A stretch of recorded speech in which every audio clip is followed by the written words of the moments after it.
பாலகுரு உங்க mic unmute பண்ணுமா? Balaguru sir நான் பேசுறது கிளியரா இருக்காமா? இருக்கு சார்.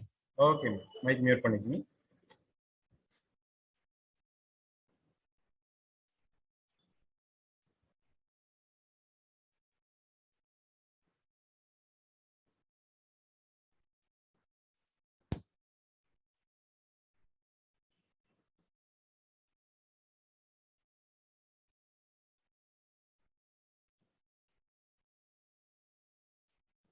ஓகே, ஸோ இன்னைக்கு நாம வந்து ஒரு இம்பார்ட்டன்டான டாபிக் பார்க்க போறோம். இந்த ஃபர்ஸ்ட் லெசன்ல கூலும்ஸ் லா, கூலும் விதி. நாம வந்து இன்னைக்கு ஒரு இம்பார்ட்டன்டான ஒரு 2 மார்க் கொஸ்டின். இது 2 மார்க் கொஸ்டின் அப்படின்னா கூட இதுல வந்து பாத்தீங்கன்னா டோட்டலா வந்து ஒரு 10 பாயிண்ட்ஸ் பார்க்க போறோம்.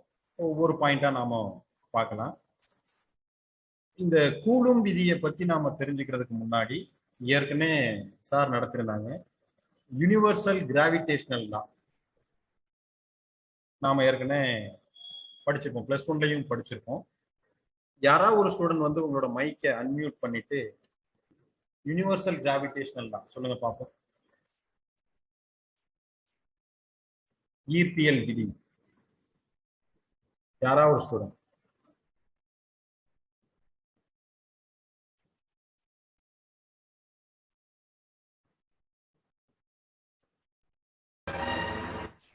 G பூர்ண பிரகாஷ், வெரி குட். சொல்லுங்க. G m1 into m2 by r square. F is equal to F is directly m1 m2 by r square. m1 m2 by r square. Very good. R square. Very good. Very good. Very good. So இதுல m1 m2 அப்படிங்கிறது என்ன, Gங்கிறது என்ன, Rங்கிறது என்ன? m1 வந்து mass of the first object sir, m2 வந்து mass of the second object sir. அதுக்கப்புறம் G வந்து gravitational constant sir, R வந்து distance between the objects sir. Very good. Very good. பூர்ண பிரகாஷ், very good. So இப்போ என்ன அப்படின்னா gravitational force வந்து பாத்தீங்கன்னா F is proportional to product of two masses m1 m2. அதாவது இந்த விசையானது, ஈர்ப்பியல் விசையானது இரு நிறைகளின் பெருக்கல் பலனிற்கு நேர்த்தகவில் இருக்கும் அப்படின்னு நாம படிச்சிருக்கோம். அடுத்து செகண்ட் என்ன point படிச்சிருக்கோம்னா F is inversely proportional to square of the distance between them. இப்போ வந்து 2 masses இருக்குன்னு வைங்களேன். இது வந்து ஃபர்ஸ்ட் ஆப்ஜெக்ட் m1, இது வந்து செகண்ட் ஆப்ஜெக்ட் m2. ஸோ இதுக்குள்ள டிஸ்டன்ஸ் வந்து பாத்தீங்க அப்படின்னா r அப்படி நாம எடுத்திருந்தோம் அப்படின்னா இதுல கேபிட்டல் ஆர் எடுத்துக்கோங்க. ஆக்சுவலி கேபிட்டல் ஆர் அப்படிங்கிறப்போ ரேடியஸ் ஆஃப் எர்த்னு எடுத்துக்குவோம். நம்ம இந்த இடத்துல வந்து பாத்தீங்கன்னா ஆறுங்கிறது இரண்டு பொருள்களுக்கு இடைப்பட்ட தொலைவு அப்படின்னு நம்ம எடுத்துக்கலாம். அப்ப என்ன அப்படின்னா ஃபர்ஸ்ட் பாயிண்ட் வந்து பாத்தீங்கன்னா இங்க F is proportional to m1 m2. அதாவது m1ங்கிறது முதல் பொருளோட நிறை, m2ங்கிறது இரண்டாவது பொருளோட நிறை. வைஷ்ணவி சொல்லுங்கம்மா.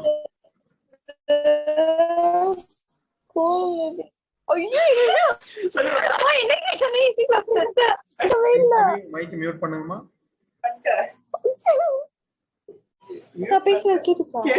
இப்ப கூட கேக்குது. வைஷ்ணவி மைக் மியூட் பண்ணுங்க. ரைட். சோ பாருங்கப்பா, gravitational force of attraction F is proportional to product of two masses. And inversely proportional to square of the distance between them அப்படின்னு படிச்சிருக்கோம். இதுல இந்த ப்ரொபோர்ஷனாலிட்டி ரிமூவ் பண்றதுக்காக நாம என்ன பண்ணிருக்கோம் அப்படின்னா ஒரு மாறிலியை சேர்த்திருக்கோம், ஒரு கான்ஸ்டன்ட் ஆட் பண்ணிருக்கோம். அந்த கான்ஸ்டன்ட் தான் G அப்படின்னு சொல்றோம். சரியா? Universal gravitational constant. யாராவது ஒரு ஸ்டூடெண்ட் இந்த ஜியோட வேல்யூ சொல்ல முடியுமா? யாராவது ஒருத்தர் மைக் அன்மியூட் பண்ணிட்டு ஜியோட வேல்யூ சொல்லுங்க பாப்போம்.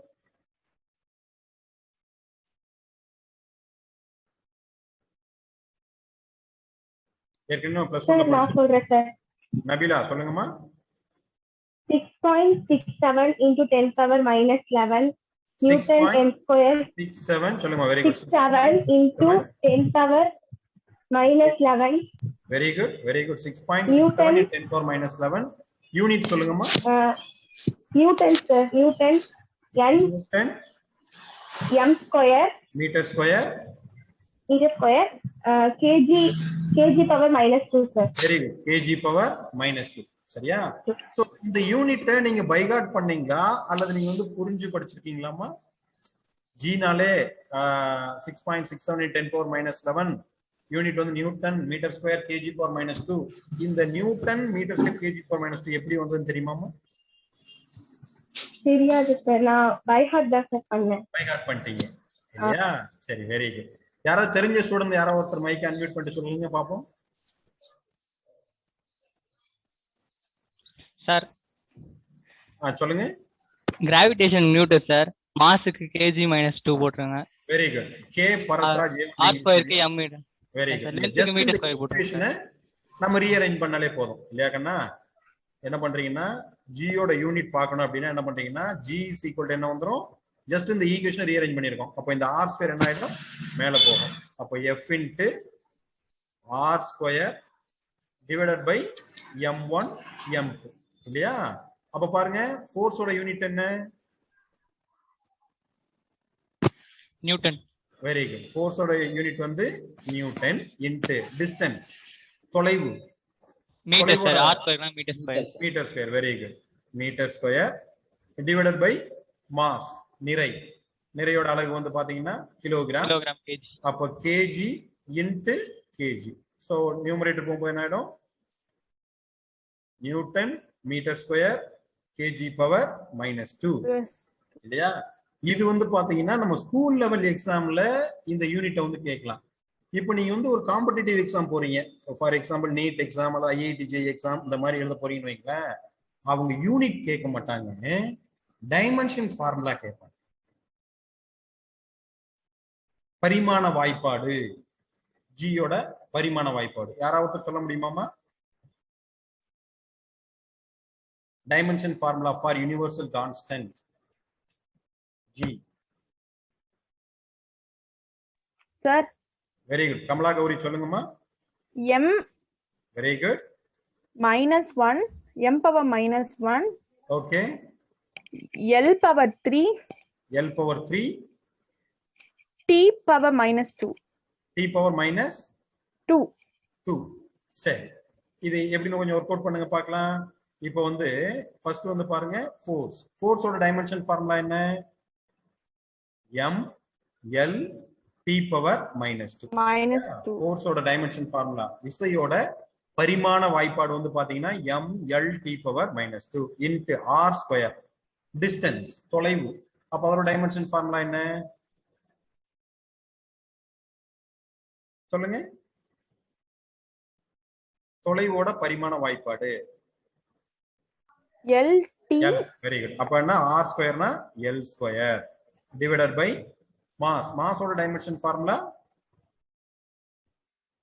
l mass m m m இல்லையா? அப்போ m பவர் 2. அப்ப நியூமரேட்டர் போகும்போது என்ன ஆயிடும் பாருங்க, இது m பவர் -2, ஆல்ரெடி m இருக்கு. அப்ப என்ன ஆகும், m பவர் -1 இன்ட்டு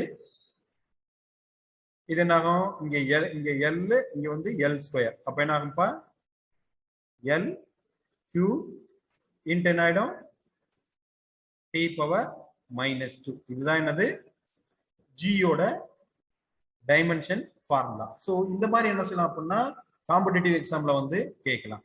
ரைட்டா? ஜியோட பரிமாண வாய்ப்பாடு வந்து பாத்தீங்கன்னா m power -1 l q t power -2. சரியா? இப்போ இது இது நீங்க தெரிஞ்சாதான் நம்ம என்ன பண்ணலாம் அப்படின்னா நெக்ஸ்ட் கூலும்ஸ் லா பார்க்கும்போது உங்களுக்கு கொஞ்சம் ஈஸியா இருக்கும். அந்த கூலும்ஸ் லாலையும் நாம வந்து ஒரு 2 மார்க் கொஸ்டின்ல comparison between coulomb force and gravitation force அப்படின்னு ஒரு பாயிண்ட் ஒரு 2 மார்க் கொஸ்டின்ல படிப்போம். ரைட்டா? ஸோ இந்த கிராவிடேஷன் லால யாருக்காவது எதுவும் டவுட் இருக்காமா? ஈர்ப்பியல் விதி இதுல நோ சார். யாருக்கு எதுவும் டவுட் இருக்காமா? அடுத்த டாபிக் போயிடலாமா? yes sir. Right. So next பாருங்க, கூலும்ஸ் லா பார்க்க போறோம்.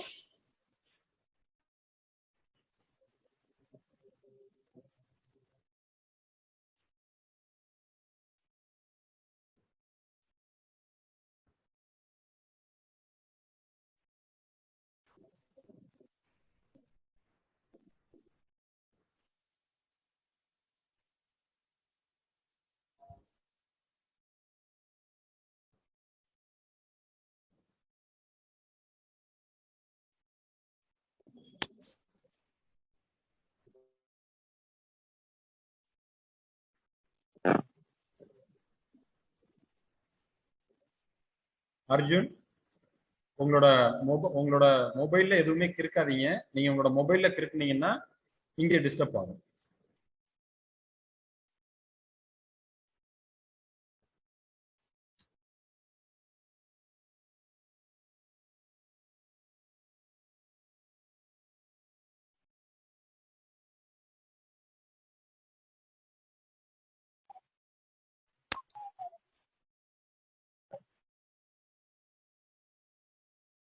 கார்த்திகேயன், ஸோ ஸ்டூடெண்ட்ஸ் உங்களோட மொபைல்ல யாருமே கிறுக்காதீங்க.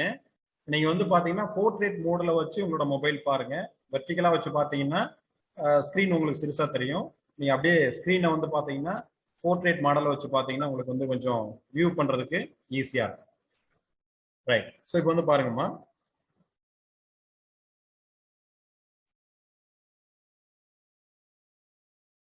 ஸோ அங்க வந்து பாத்தீங்கன்னா கிராவிடேஷன் லால வந்து பாத்தீங்க அப்படின்னா 2 மாசஸ் எடுத்துக்கிட்டோம், 2 நிறைகள் எடுத்துக்கிட்டோம்.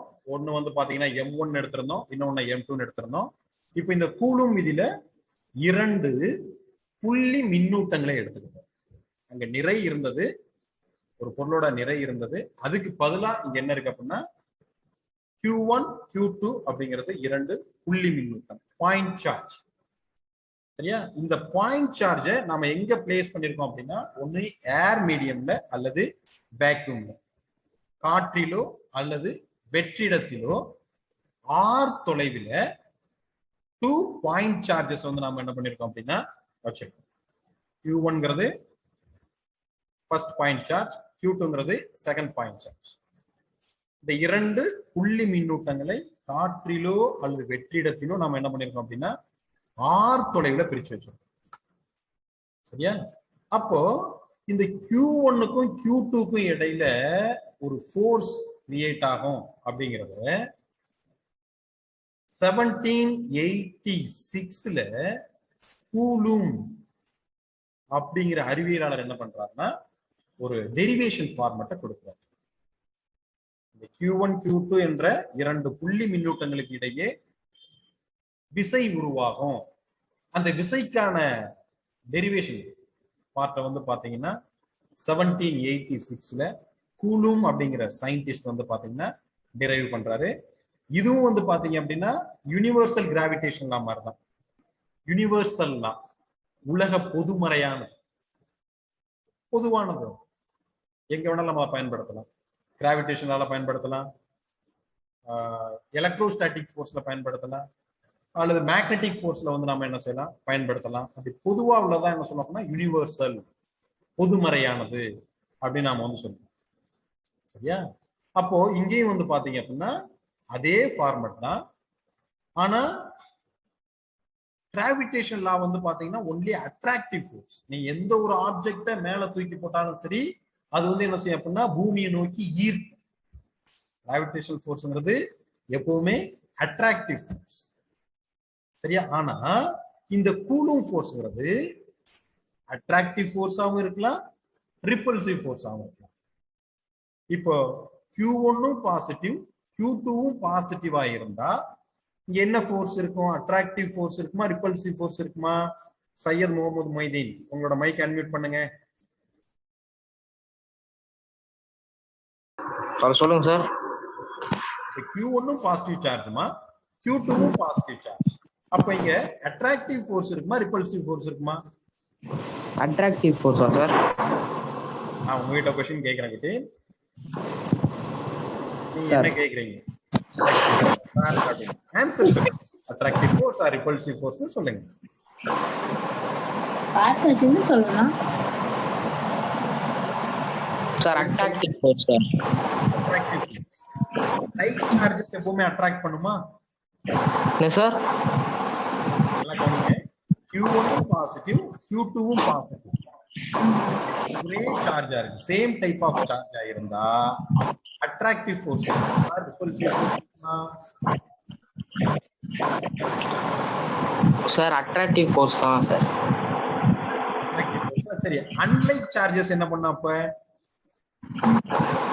அன்லைக் சார்ஜஸ் நடத்துனாங்க. ஒரு கிளாஸ் பிளேட் இருக்கு, அனதர் கிளாஸ் பிளேட் நியர்ல வருது அப்படின்னா கிளாஸ் பிளேட் ஒருவேளை பாசிட்டிவ் சார்ஜ்னு வச்சுக்கோங்களேன், another positive class rod is brought in suspended class rod அப்படினா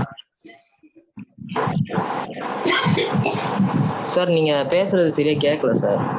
நான் பேசுறது சரியா கேட்கலையாமா? ஆனா நீங்க பேசுறது கிளியரா இருக்கு.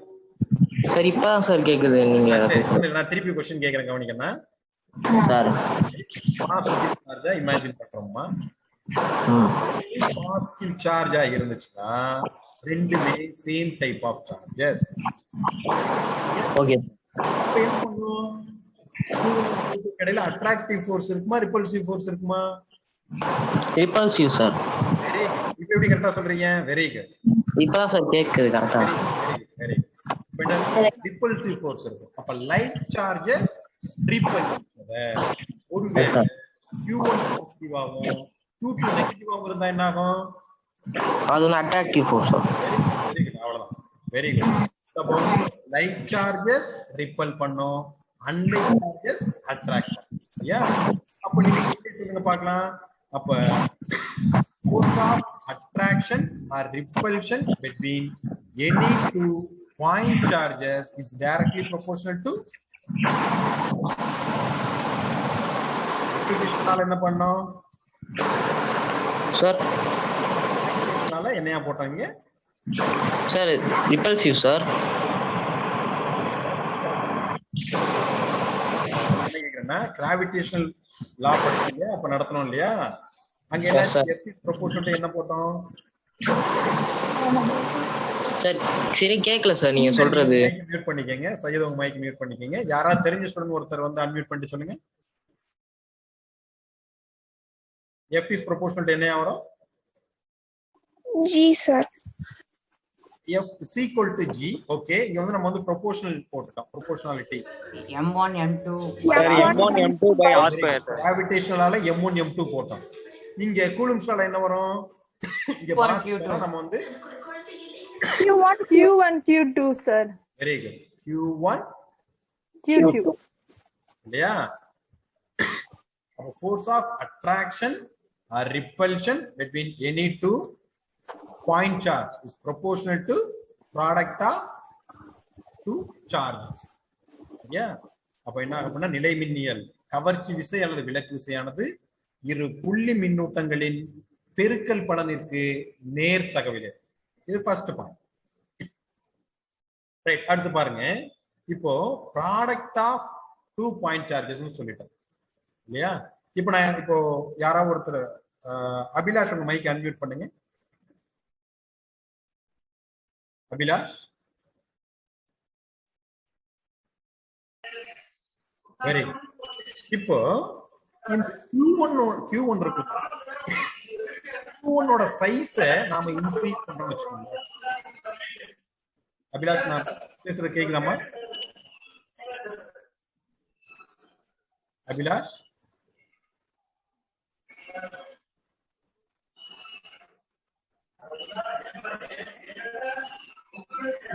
டிவி ஓடுதுன்னு நினைக்கிறேன்.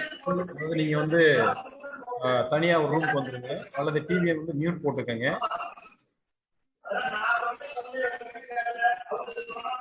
அபிலாஷ்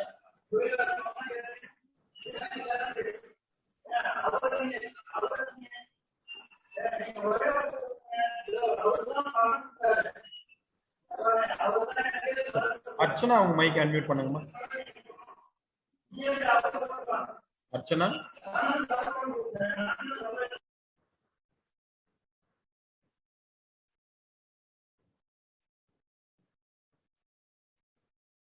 அர்ச்சனா நான் பேசுறது கேக்குதாமா?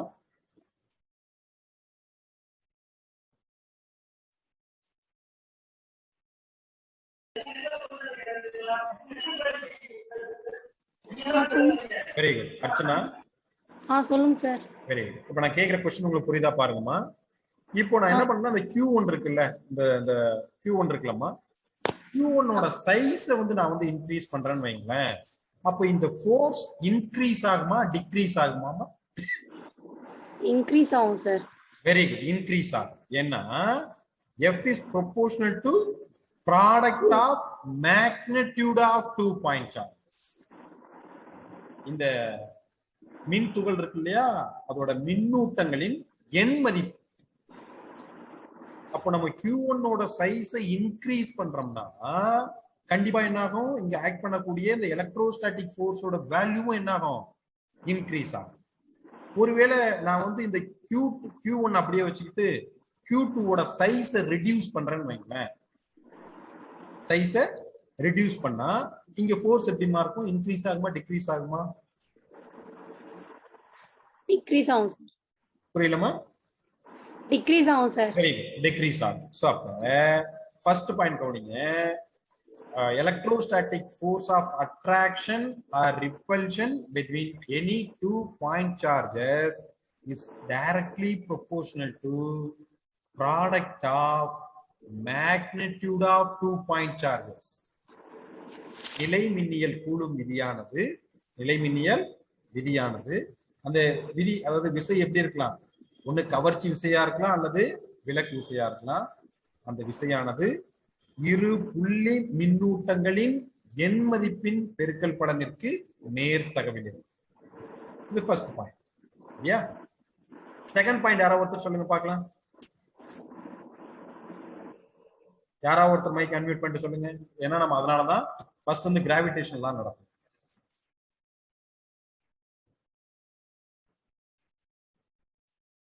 யாராவது ஒருத்தர் அன்மியூட் பண்ணிட்டு சொல்லுங்க. F is inversely proportional to R square. சொல்லுங்க. Very good. F is inversely proportional to R square sir. Gravity. Square of the distance between them. R square. மின்னூட்டங்களுக்கு இடைப்பட்ட தொலைவின் இருமடிக்கு எதிர்த்தகவில்லை. தொலைவின் இருமடிக்கு எதிர்த்தகவில்லை. Force is inversely proportional to square of the distance between them. Inversely proportional. First point வந்தீங்கன்னா proportional. அப்ப magnitude increase ஆச்சுன்னா force increase ஆகும். என் மதிப்பு அதிகரிக்க விசையின் மதிப்பு அதிகரிக்கும். ஏன்னா நேர்த்தகவு. ஆனா செகண்ட் பாயிண்ட்ல பாருங்க, F is inversely proportional to எதிர்த்தகவு. அப்ப இந்த Q1க்கும் Q2க்கும் இடைப்பட்ட தொலைவு குறைஞ்சதுன்னா விசை என்னாகும்? அபி மொபைல் எதுவும் இருக்காதீங்க. சோ நீங்க உங்களோட மொபைல்ல என்ன பண்ணாலுமே இங்க எங்களுக்கு தெரியும். உங்களோட மொபைல இருக்காதீங்க. தமிழ் மீடியம் யாரோ ஒரு ஸ்டூடெண்ட் மைக் அன்மியூட் பண்ணுங்க. ரூபா உங்க மைக் அன்மியூட் பண்ணுங்கம்மா. ரூபா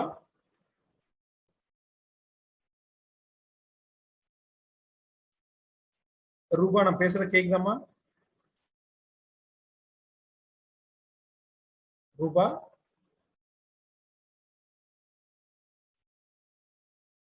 தேவி உங்களோட மைக் அன்மியூட் பண்ணுங்கம்மா.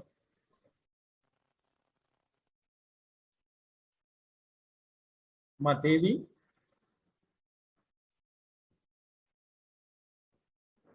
ரூபா அல்லது தேவி யாராவது ஒருத்தர் mic unmute பண்ணுங்கம்மா.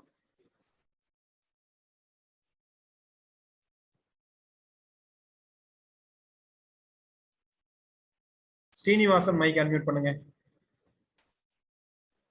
S sir. Very good Srinivasan, very good. So இப்ப இந்த Q1க்கும் Q2க்கும் இடைப்பட்ட தொலைவு குறைஞ்சதுன்னா விசை என்ன ஆகுமா? விசை அதிகரிக்கும் சார். Very good. தொலைவு குறைஞ்சதுன்னா விசை என்ன ஆகும்? அதிகரிக்கும். சரியா? ஸ்ரீனிவாசன் மைக் அன்மியூட் பண்ணுங்க. ஓகே. Very good. அர்ஜுன் உங்க மைக் அன்மியூட் பண்ணுங்க.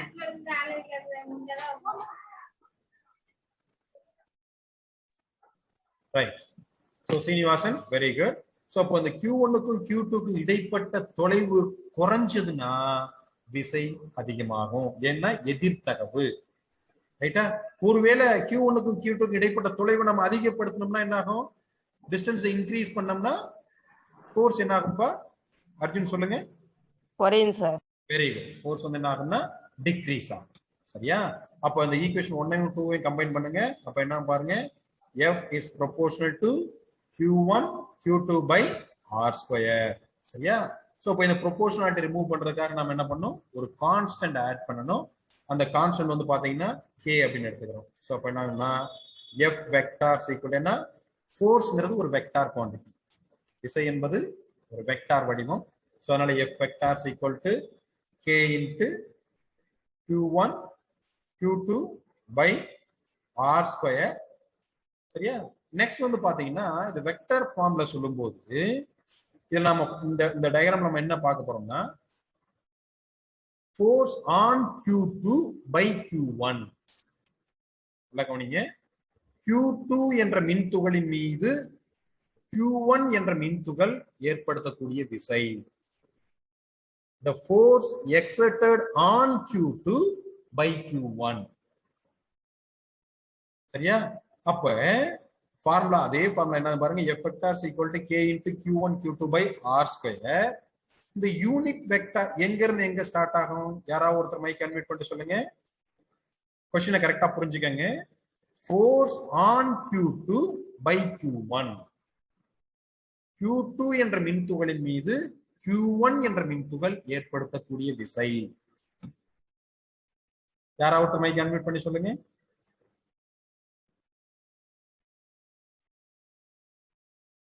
யூனிட் வெக்டார் எங்க இருந்து எங்க இருக்கும்பா? ஓரலகு வெக்டாரின் திசை எங்க இருந்து எங்க இருக்குன்னு சொல்லுங்க. Left to right sir. Very good. Bharathkumar சொல்லுங்க. Left to right. Q1 ல இருந்து Q2. வெரி குட். அதாவது Q1 ல இருந்து Q2. ஏன்னா இந்த Q2 மேல Q1 ஏற்படுத்தக்கூடிய விசை. force on Q2 by Q1. அப்ப என்ன ஆகும்னா r cap 1 2. அப்போ r cap 1 2ங்கிறது r capங்கிறது யூனிட் வெக்டார், ஓரலகு வெக்டார். ஓரலகு வெக்டார்னா என்ன? யாராவது ஒருத்தர் சொல்லுங்க. யூனிட் வெக்டார்னா என்னப்பா? ஓரலகு வெக்டார்னா என்ன? யாராவது ஒருத்தர் சொல்லுங்க. +1ல படிச்சிருக்கோம் நாம.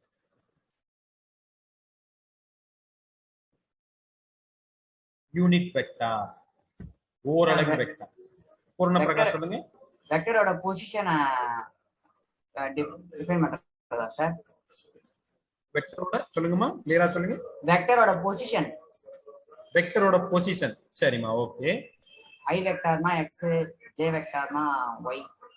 ஓகே, அது வந்து பொசிஷன். அது வந்து பாத்தீங்கன்னா நீங்க சொல்றது கார்ட்டீசியன் கோஆர்டினேட் சிஸ்டம்ல எக்ஸ் ஒய் ஜெட். அதுல வந்து பொசிஷன், ஒரு ஆப்ஜெக்ட் எந்த பொசிஷன்ல இருக்கு, எக்ஸ் கோஆர்டினேட்ஸ்ல இருக்கா, அது ஒய்லையா அல்லது இசட்லையா, 2 டைமென்ஷன்லையா 3 டைமென்ஷன்லையா அப்படிங்கறத அந்த பாயிண்ட் நீங்க சொல்றீங்க. நான் கேக்குறது டிஃபைன் யூனிட் வெக்டார், ஓரலகு வெக்டார் வரைய. சார் நான் சொல்றேன் சார். நபிலா சொல்லுங்கம்மா. சார் ஒரே ஒரு மேக்னிடியூட் மட்டும் தான் சார் இருக்கும் யூனிட் வெக்டார்ல. ஒரே ஒரு மேக்னிடியூட் மட்டும் பண்றீங்களா? சரி, வெரி சார் குட். நான் சொல்றேன் sir. Kamala Gowri, very good, சொல்லுங்க. A vector divide by its magnitude, sir. Very good, very good, very good. A vector which is divided by its own magnitude. ஒரு வெக்டாரை அதோட எண் மதிப்பால வகுக்கிறோம். A vector, இப்ப பாருங்களேன், ஒரு A வெக்டார் அப்படின்னு இருக்குங்களேன், A cap அப்படிங்கிறது A vector divided by modulus of A vector. ஏன்னு ஒரு வெக்டார் இருக்குன்னு வச்சுக்கோங்களேன். அப்ப யூனிட் வெக்டார்ல சொல்லும்போது என்ன சொல்லுவோம்? A cap is equal to A vector divided by என்னது இது? Modulus of A vector. அப்போ ஒரு வெக்டாரை அதோட மேக்னிடியூடால டிவைட் பண்ணிட்டோம்னா அதுதான் நம்ம என்ன சொல்றோம்? யூனிட் வெக்டார் அப்படின்னு சொல்றோம். ஒரு வெக்டரை அதோட எண் மதிப்பால வகுக்க கிடைப்பதுதான் என்னது அப்படின்னா ஓரலகு வெக்டார், யூனிட் வெக்டார் அப்படின்னு சொல்றோம். ரைட்டா? Right, very good. இப்ப கவனிங்க. அப்போ r cap 1 2. அப்ப யூனிட் வெக்டார் எங்க இருந்து எங்க போகுது? Q1 ல இருந்து Q2 நோக்கி போகுது. சரியா? அப்போ இந்த இடத்துல நான் என்ன போட்டுக்கலாம் அப்படின்னா F vector 21 போட்டுக்கலாமா? F vector 21 force on Q2 by Q1. Force on Q2 by Q1. இரண்டாவது மின்துகளின் மீது முதலாவது மின்துகள் ஏற்படுத்தக்கூடிய விசையின் எண் மதிப்பு. F vector 21 is equal to K into Q1 Q2 by R square into R cap 1. இது வந்து கூலும்ஸ் லா. சரியா? இந்த கூலும்ஸ் லாவை பேஸ் பண்ணி இப்போ வந்து பாத்தீங்கன்னா ஒரு 8 பாயிண்ட் பார்க்கணும். இதோட இம்பார்ட்டன்ஸ் ஆஃப் கூலும்ஸ் லா அப்படின்னு ஒரு 8 பாயிண்ட்ஸ் பார்க்க போறோம். ஒன்னொன்னா பார்க்கலாம் பாருங்க. இப்ப இந்த கூலும்ஸ் லால யாருக்காவது டவுட் இருக்காமா? இப்ப கேங்கிறத பத்தினா நம்ம அந்த ஹலோ சார். கார்த்திகேயன் சொல்லுமா? சார் எனக்கு ஒரு டவுட் சார். சொல்லுமா கார்த்திகேயன் சொல்லுங்க. சார் இருங்க சார் ஒரு நிமிஷம். சார் இந்த இடம் இருக்குல்ல சார், ஆர் மேல ஏதோ போட்டிருக்கீங்களா சார்? இந்த இடத்துலயாமா? இது அதுக்கு பேர் என்ன சார்? கேப். ஓரலகு கேப்பா அப்படிங்கறதா கேப். சரியா? Okay sir. Okay sir. Cap அப்படின்னு சொல்லுவோம். ஓரலகு வெக்டார் அப்படிங்கிறப்போ நம்ம வந்து +1ல படிச்சிருக்கோம். Unit vector. சரியாமா? கார்த்திகேயன் ஓகேவா? ரைட். வேற ஏதாவது டவுட் இருக்காமா?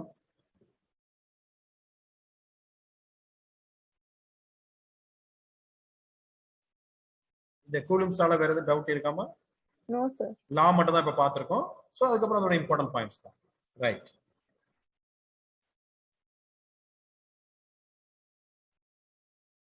சோ அதுல இம்பார்ட்டன்ட் பாயிண்ட்ஸ் பாருங்க. அதுல ஃபர்ஸ்ட் பாயிண்ட்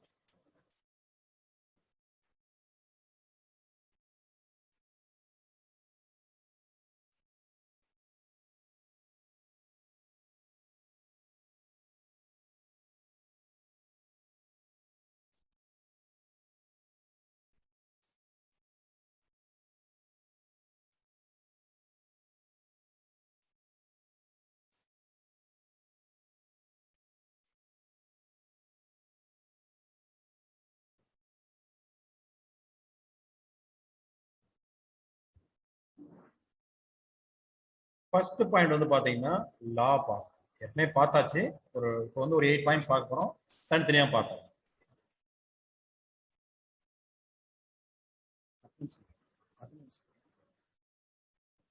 ரைட். சோ இப்போ வந்து பாருங்க, யாராவது ஒரு ஸ்டூடெண்ட் மைக்கை வந்து அன்மியூட் பண்ணிட்டு ஃபர்ஸ்ட் பாயிண்ட் லா, கூலும்ஸ் லா சொல்லுங்க பார்க்கலாம். யாராவது ஒருத்தர் மைக்கை அன்மியூட் பண்ணிட்டு. சார் பாலாஜி சொல்லுங்க.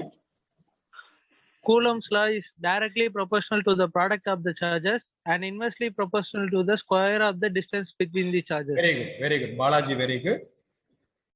Force of attraction or repulsion between any 2 point charges is directly proportional to product of Charges. ரொம்ப important. Product of charges. Magnitude. Product of magnitude of 2 point charges. இல்லையாமா? ஏன்னா அந்த மேக்னிடியூடுங்கிற வேர்டு ரொம்ப இம்பார்ட்டன்ட். ஏன்னா 5 coulomb 10 coulomb இருக்கும் இல்லையா, அதோட magnitude இருக்கும் இல்லையா, எண் மதிப்பு, அது ரொம்ப இம்பார்ட்டன்ட். சரியா? ரைட். ஸோ அப்போ ஃபர்ஸ்ட் லால என்ன சொன்னோம் அப்படின்னா, நம்ம அந்த ஈக்குவேஷன் வச்சே சொல்லிடலாம். F is proportional to Q1 Q2. Force of attraction or repulsion between any 2 point charges is directly proportional to product of magnitude of 2 point charges. So இரண்டு புள்ளி மின்னூட்டங்களுக்கு இடையே உள்ள கவர்ச்சி அல்லது விலக்கு விசையானது இரு புள்ளி மின்னூட்டங்களின் இரு புள்ளி மின்னூட்டங்களின் எண் மதிப்பின் பெருக்கல் பலனிற்கு நேர்த்தகவில் இருக்கும். எண் மதிப்பு அந்த வேர்டு ரொம்ப இம்பார்ட்டன்ட். சரியா? ரைட். அடுத்தது இன்னொரு பாயிண்ட் என்ன சொன்னோம்? செகண்ட் பாயிண்ட் என்னப்பா சொன்னோம்? Inversely proportional to the square of the distance between. Okay, அது வந்து ஃபர்ஸ்ட் பாயிண்ட் சொல்லியாச்சு. அதுல வந்து Q1 ஆர் Q2 ஓட சைஸை இன்க்ரீஸ் பண்ண ஃபோர்ஸ் இன்க்ரீஸ் ஆகும், அல்லது Q1 Q2 ஓட சைஸை டிக்ரீஸ் பண்ண ஃபோர்ஸோட வேல்யூ டிக்ரீஸ் ஆகும். அதெல்லாம் நம்ம ஏற்கனவே எக்ஸ்பிளைன் பண்ணிட்டோம். அது ஃபர்ஸ்ட் பாயிண்ட்ல சொல்லிட்டோம். அதுல செகண்ட் ஈக்குவேஷன் என்ன சொன்னோம்? 1/r². 1/r². So அப்போ வந்து inversely proportional to square of the distance between them. சரியா? இது வந்து ஃபர்ஸ்ட் லா, ஃபர்ஸ்ட் பாயிண்ட். சரியா? திருப்பி கவனிச்சிங்க, இங்கிலீஷ் மீடியம் கவனிங்க.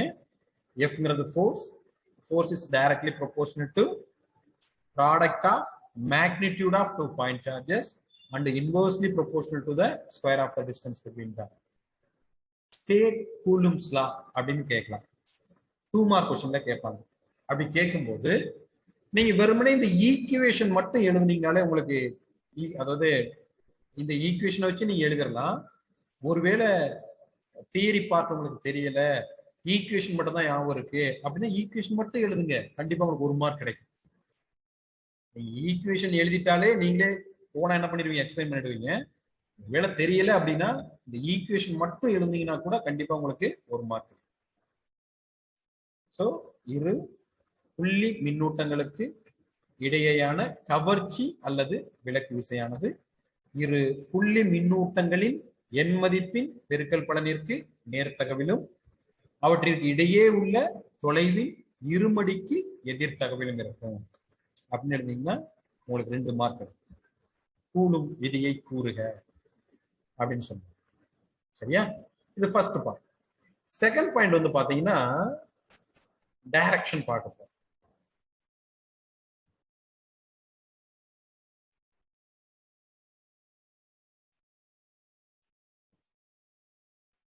திசை. இங்க விசை செயல்படுகிறது இல்லையா? இந்த விசையோட திசை எந்த டைரக்ஷன்ல இருக்கும் அப்படின்னு பாக்குறது செகண்ட் பாயிண்ட். இந்த டயக்ராம் பாருங்க.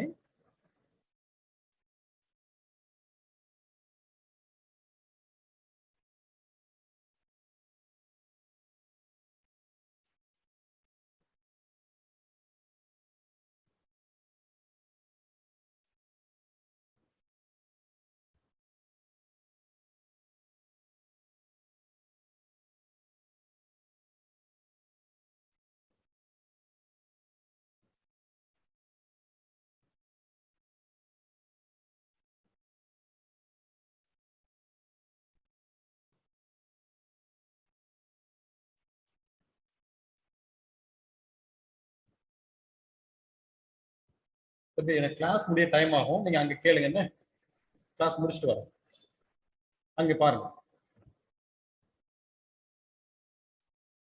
ரைட், பாருங்க. சோ இதுல இந்த டயக்ராம்ல பாருங்க.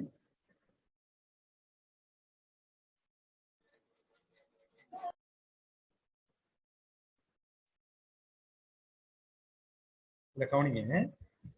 Force on Q2 by Q1 ஏற்கனவே எக்ஸ்பிளைன் பண்ணிட்டேன்.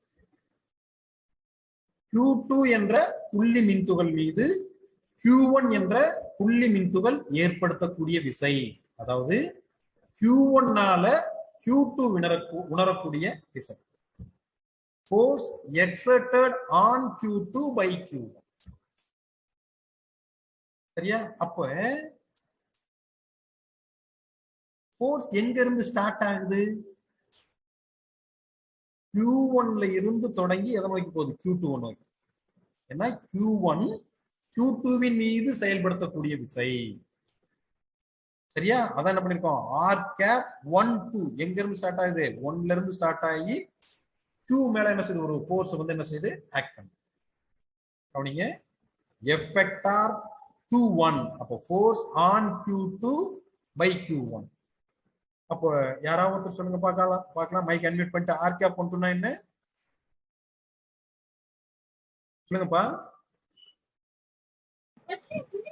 யூனிட் சாருமதி சொல்லுங்க. வெரி குட், சாருமதி சொல்லுங்கம்மா. யூனிட் வெக்டார் சொல்லுங்க. எங்க இருந்து எங்க? Q1 to Q2 sir. Very good, Q1 to Q2. அப்ப டைரக்ஷன் பாருங்க, Q1ல இருந்து Q2 நோக்கி இருக்கு. இந்த ஃபோர்ஸ் எந்த டைரக்ஷன்ல ஆக்ட் பண்ணுது பாருங்க. இந்த 2 பாயிண்ட் சார்ஜஸ் கனெக்ட் பண்ணக்கூடிய அதே லைன்ல, இந்த டாட்டர் லைன் போட்டுருக்கு பாத்தீங்களா, அதுதான் என்னது? ஃபோர்ஸோட டைரக்ஷன். அப்ப இந்த 2 பாயிண்ட் சார்ஜஸ் கனெக்ட் பண்ணக்கூடிய இந்த டாட்டர் லைனோட டைரக்ஷன்லயே என்ன செய்யும்? ஃபோர்ஸ் வந்து என்ன செய்யும்? ஆக்ட் பண்ணும். சரி, இதுல வந்து இந்த டயக்ராம்ல லெஃப்ட்ல இருந்து ரைட் நோக்கி என்ன செய்யுது? ஃபோர்ஸ் வந்து என்ன ஆகுது? ஆக்ட் ஆகுது. சரியா? இப்போ இதே டயக்ராம்ல நான் என்ன பண்றேன் அப்படின்னா, இங்க பாருங்க, இந்த டயக்ராம் பாருங்க. அதேதான், இது Q1, இது Q2. டிஸ்டன்ஸ் வந்து R தான், சேம் டிஸ்டன்ஸ் தான். ஆனா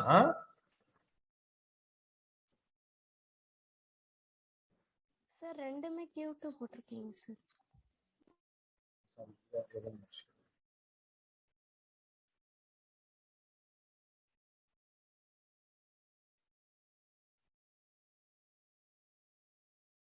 சோ இப்போ வந்து பாத்தீங்கன்னா F vector 1 2 அப்ப யாரோ ஒருத்தர் சொல்லுங்க பாப்போம், இங்க என்ன வரும்?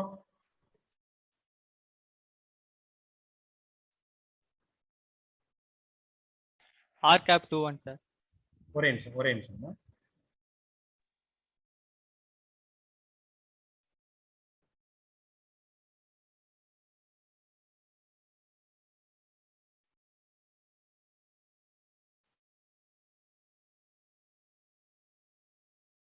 சொல்லுங்க.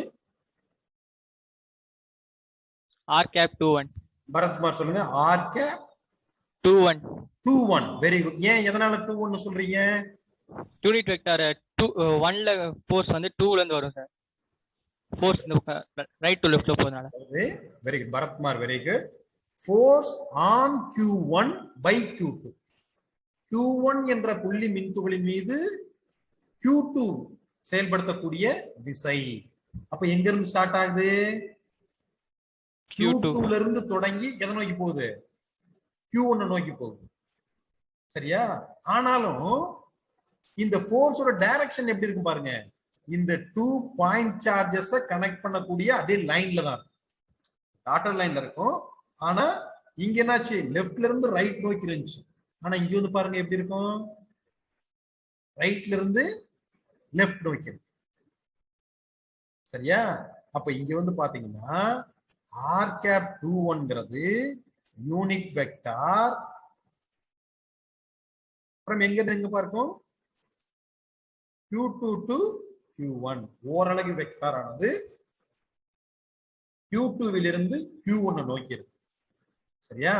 அப்ப ஆனா வந்து பாருங்க ரெண்டுக்கும் உள்ள டிஸ்டன்ஸ் நாம ஒரு 5 சென்டிமீட்டர் எடுத்திருந்தோம்னா இந்த ஃபர்ஸ்ட் டயக்ராம்லயும் அதே 5 சென்டிமீட்டர் தான், செகண்ட் டயக்ராம்லயும் அதே 5 சென்டிமீட்டர் தான்.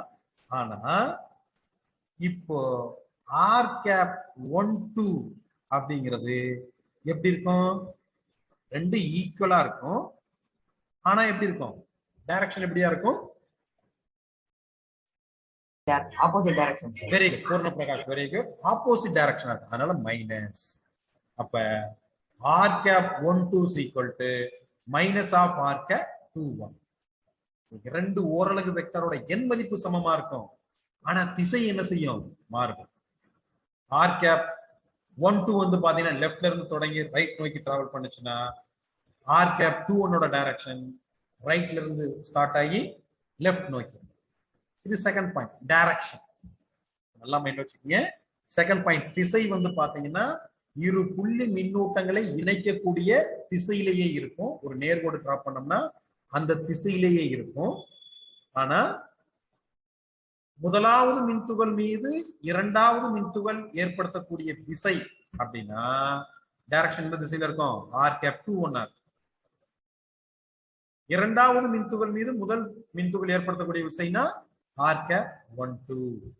அப்ப எண் மதிப்பு சமமா இருக்கும். ஆனா திசை வந்து என்ன செய்யும்? மாறும். சரியா? இது வந்து செகண்ட் பாயிண்ட். அடுத்தது தேர்ட் பாயிண்ட் வந்து பாத்தீங்கன்னா கேவோட மதிப்பு. இப்ப நாம கிராவிடேஷன் லால வந்து பாத்தீங்கன்னா ஜி போட்டோம் இல்லையா? Universal gravitation constant G. ஜியோட மதிப்பு வந்து 6.67 into 10⁻⁻11 Newton metre square kg⁻⁻2 அப்படின்னு போட்டோம் இல்லையா? அப்போ இங்க இந்த கூலும்ஸ் லால அந்த நேர்த்தகவு ப்ரொபோர்ஷனாலிட்டியை ரிமூவ் பண்றதுக்காக ஒரு கான்ஸ்டன்ட் ஆட் பண்றோம். அந்த கான்ஸ்டன்டோட வேல்யூ வந்து k. அப்ப அந்த கேயோட மதிப்பை தேர்ட் பாயிண்ட்ல பார்க்கணும்.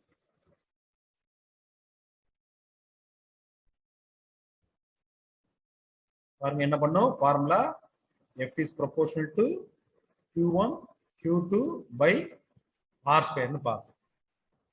சரியா? அப்போ இந்த ப்ரொபோர்ஷனாலிட்டி ரிமூவ் பண்றதுக்காக ஒரு கான்ஸ்டன்ட் ஆட் பண்றோம். அந்த கான்ஸ்டன்ட் வந்து பாத்தீங்கன்னா என்ன? f vector. அப்ப f vector is equal to k into q1. Archana உங்க மொபைல் எதுவும் இருக்காதீங்கம்மா. q1 q2 by r square. இங்க 1-2 வச்சுக்கோங்க அல்லது 2-1 வைங்க. அப்ப என்ன ஆகும்னா r cap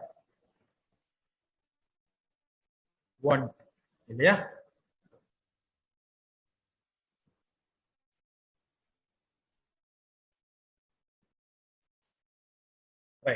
சோ இப்ப இந்த k என்னன்னு பாத்தீங்கன்னா k யோட வேல்யூ என்னன்னா k is equal to 1/4 pi epsilon naught.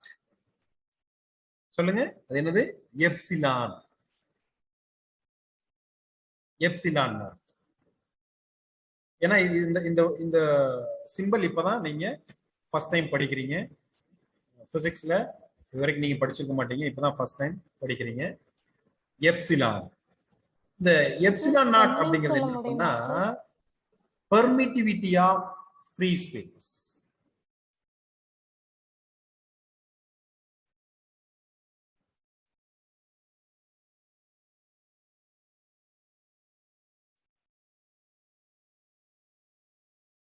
வெற்றிடத்தின் விடுதிறன்.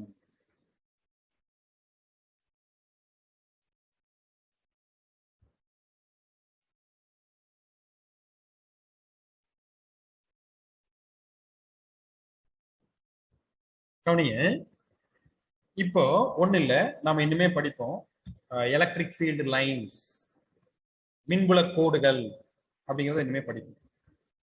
இப்போ ஒரு மெட்டீரியல் இருக்குன்னு வைங்களேன். இப்போ உதாரணத்துக்கு நம்ம இந்த பிசிக்ஸ் புக்கே இருக்குன்னு வைங்களேன். இந்த பிசிக்ஸ் புக் உள்ள எலக்ட்ரிக் ஃபீல்டு லைன்ஸ் வந்து உள்ள எவ்வளவு நுழையுது? இப்போ வந்து ஃபார் எக்ஸாம்பிள் ஒரு 100 லைன்ஸ் உள்ள நுழையுதுன்னு வச்சுக்கோங்களேன். உள்ள ஒரு 100 எலக்ட்ரிக் ஃபீல்டு லைன்ஸ், மின்புல கோடுகள் அப்படின்னா என்னங்கிறத இனிமே நம்ம படிப்போம். உள்ள நுழையுது. உள்ள நுழையும் போது ஒரு 50 லைன்ஸ் மட்டும் வந்து பாத்தீங்கன்னா வெளியில வரும். உள்ள 100 உள்ள நுழையுது, ஒரு 50 மட்டும் வெளியில வருது. அப்ப எவ்வளவு பெர்மிட் பண்ணுது? இது உள்ள நுழையக்கூடியதுல எலக்ட்ரிக் ஃபீல்டு லைன்ஸ். இந்த புக் இது ஒரு மீடியம், சரியா? ஒரு மெட்டீரியல் 100 உள்ள நுழையுது, அதுல வந்து என்ன பண்ணுதுன்னா ஒரு 50 மட்டும் வெளியில வருது. அப்போ உள்ள எவ்வளவு பெர்மிட் பண்ணிருக்கு? யாராவது ஒருத்தர் மைக் அன்மியூட் பண்ணி சொல்லுங்க. 50 சார். 50, சரியா? இப்போ வந்து பாத்தீங்கன்னா உள்ள 100 நுழையுது, ஒரு 75 லைன்ஸ் வந்து பாத்தீங்கன்னா புக் விட்டு வெளியில வருது. அப்ப எவ்வளவு பெர்மிட் பண்ணிருக்கு? 25 சார். 25 சார். 25. நல்லா கவனிங்க, 100 லைன்ஸ் உள்ள நுழையுது, சரியா? 75 லைன்ஸ் வந்து புக்கை விட்டு வெளியில வந்துருது. அப்ப எவ்வளவு பெர்மிட் பண்ணிருக்கு? 25 சார்.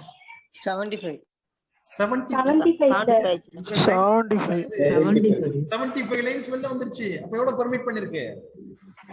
25 என்ன பண்ணிருச்சு? ரெஸ்ட்ரிக்ட் பண்ணிருச்சு, உள்ள வர விடாம தடுத்துருச்சு, சரியா? 75 லைன் வந்து பாத்தீங்கன்னா என்ன இருக்கு? உள்ள விடுது, பெர்மிட் பண்ணு, பெர்மிட்டிவிட்டி, சரியா? நம்ம அதை இன்னுமே டீடைலா படிக்கலாம். ஏன்னா அந்த எலக்ட்ரிக் ஃபீல்டு லைன்ஸ்லாம் வரும்போது நம்ம அதை பார்க்கலாம். இப்போதைக்கு மைண்ட்ல வச்சுக்கோங்க, எப்சிலான் நாட் அப்படின்னா பெர்மிட்டிவிட்டி ஆஃப் ஃப்ரீ ஸ்பேஸ், அதாவது வெற்றிடத்தின் விடுதிறன் அப்படின்னு சொல்றோம், சரியா? இந்த கேயோட மதிப்பு வந்து பாத்தீங்கன்னா 9 × 10⁻⁹. நாம அங்க வந்து பாத்தீங்கன்னா 6.67 × 10⁻−11 அப்படின்னு சொன்ன பாத்தீங்களா? இங்க வந்து 9 × 10⁻9. எப்படி வந்து நம்ம இனிமே அடுத்த 4th பாயிண்ட்ல நாம வந்து டெரிவேஷன் கொடுப்போம். இப்போதைக்கு மேக்னிடியூட் மட்டும் மைண்ட்ல வச்சுக்கோங்க. 9 × 10⁻9 யூனிட் என்ன இருக்கும்? யாராவது ஒருத்தர் மைக் அன்மியூட் பண்ணிட்டு சொல்லுங்க. கரெக்டா நீங்க கிளாஸை கவனிச்சுட்டே வந்தீங்கன்னா யூனிட் நீங்களே இப்ப சொல்லிடுவீங்க. யாராவது ஒருத்தர் மைக் அன்மியூட் பண்ணுங்க. தெரிஞ்சவங்க மைக் அன்மியூட் பண்ணிட்டு இந்த கேவோட யூனிட் என்ன இருக்கும் சொல்லுங்க. நியூட்டனா சார்? கமலா கௌரி சொல்லுங்க. நியூட்டனா சார்? கேயோட வேல்யூ நான் ஏற்கனவே +1ல கத்து கொடுத்துருக்கேன். எதையுமே மனப்பாடம் பண்ணக்கூடாது. உடனே ஜஸ்ட் ஈக்குவேஷனை ரீஅரேஞ்ச் பண்ணுங்க. ஈக்குவேஷன் ரீஅரேஞ்ச் பண்ணிட்டு நோன் வேல்யூலாம் சப்ஸ்டிட் பண்ணுங்க, முடிஞ்சது. ஜூல். அர்ஜுன் சொல்லுமா. Joule sir. கேயோட ஜூல் இல்லமா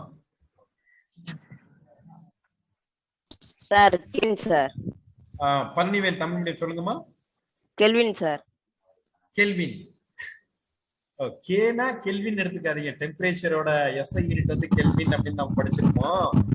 அது கே வேற, அது நோட்டேஷன். சரியா? இங்க நான் கேக்குறது இந்த ஃபார்முலால f equal to k into q1 q2 by r ன்னு போட்டுருக்கோம் இல்லையா? இதுல இந்த k யோட யூனிட் நான் கேக்குறேன். Sir newton metre square coulomb. Krishnakumar சொல்லுங்க. nm ஸ்கொயர் கிருஷ்ணகுமார் சொல்லுங்க. nm square nm square c power -2. புரியலமா? c power -2 coulomb power -2. Very good. ஒண்ணும் இல்ல குழந்தைங்களா, ஜஸ்ட் இந்த ஈக்குவேஷனை ரீஅரேஞ்ச் பண்ணா போதும். ஒண்ணு இல்ல, இங்க வந்து பாருங்க. அப்ப இந்த ஈக்குவேஷன் ரீஅரேஞ்ச் பண்ணுங்க, என்ன ஆகும்? அப்ப k = என்ன ஆகும்? இந்த r ஸ்கொயர் மேல போயிடும் இல்லையா? அப்போ f into r square by q1 q2. சரியா? அப்போ f னா ஃபோர்ஸ், ஃபோர்ஸோட யூனிட் என்ன? விசை. விசையின் அலகு என்ன? Newton into r square, distance square, தொலைவோட இருமடி. அப்ப என்ன ஆகும்? டிஸ்டன்ஸோட யூனிட் என்னையா? m sir. Very good, metre. அப்ப என்ன ஆகும்? Metre square divided by coulomb. அதாவது சார்ஜ், சார்ஜோட யூனிட் என்ன? c. கூலும். சார்ஜோட யூனிட் நல்லா மைண்ட்ல வச்சுக்கோங்க, கூலும். அப்ப என்ன ஆகும்னா c into c. அப்ப என்ன பாருங்க, newton metre square coulomb power C -2. Very. So அப்ப k யோட வேல்யூ வந்து பாத்தீங்கன்னா 9 into 10 power 9 newton metre square coulomb power -2. சரியா? இது உங்களோட புக்ல டைரக்டா கொடுத்திருப்பாங்க. இப்ப நான் கேக்குற question, dimension formula for k, k யோட பரிமாண வாய்ப்பாடு. இதுதான் காம்படிட்டிவ் எக்ஸாம்ல கேட்பாங்க. நீங்க நீட் எக்ஸாம் எழுத போறீங்க, அல்லது ஐஐடி ஜேஇ எக்ஸாம் எழுத போறீங்க, அல்ல ஏதோ ஒரு competitive exam, college level exam ஏதோ ஒன்று எழுத போறீங்க, என்ட்ரன்ஸ் எக்ஸாம் எழுத போறீங்க. சரியா? அப்போ வந்து பாத்தீங்கன்னா நம்ம புக்ல கேவோட டைமென்ஷன் ஃபார்முலா டைரக்டா கொடுத்துருக்க மாட்டோம். சார் நான் சொல்லிட்டேன் சார். பரத்குமார் சொல்லுங்க. Very good. முதல்ல பரத்குமாருக்கு எல்லா ஸ்டூடெண்ட்ஸும் முதல்ல கை தட்டுங்க. வீட்டுல நீங்க உங்க வீட்டுல இருந்த மாதிரியே எல்லா ஸ்டூடெண்ட்ஸும் பரத்குமாருக்கு கை தட்டு. Very good. m l cube t minus 4 a inverse -4 sir. -2. சொல்லுமா. m l cube l cube t power -4 t power -2 -4 sir. ஒரே நிமிஷமா. t power -4 a power -2. ஒரே நிமிஷமா எரேஸ் பண்ணு.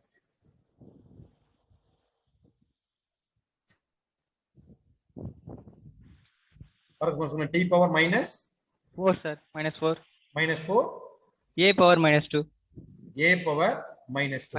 Very good, very good. இதை எப்படி டிரைவ் பண்ணீங்க சொல்ல முடியுமா? Yes sir. சொல்லுங்க பார்க்கலாம். ஃபோர்ஸ் வந்து mlt ஒண்ணு இல்ல. இப்போ வந்து f இல்லையா? f னா என்னது? ஃபோர்ஸ். ஃபோர்ஸோட டைமென்ஷன் ஃபார்முலா என்ன? mlt - very good. m lt சொல்லுங்க பரத்குமார் சொல்லுங்க. ml -2 ml t power -2 ஃபோர்ஸோட டைமென்ஷன் ஃபார்முலா. விசையோட பரிமாண வாய்ப்பாடு வந்து ml t power -2. Very good. r square வந்துட்டு m square sir. l square sir. r ஸ்கொயருக்கு என்ன வரும்? l square. Very good. l square. Very good, very good. Divided by coulomb. இப்படி கூலும் q ஸ்கொயருக்கு வந்துட்டு a square t square sir. Current i into t போட்டு. Very good. ஏன்னு கேட்டீங்கன்னா நாம செகண்ட் லெசன்ல படிப்போம் I is equal to q by t, rate of flow of charge. மின்னூட்டங்களின் ஓட்டமே மின்னோட்டம்.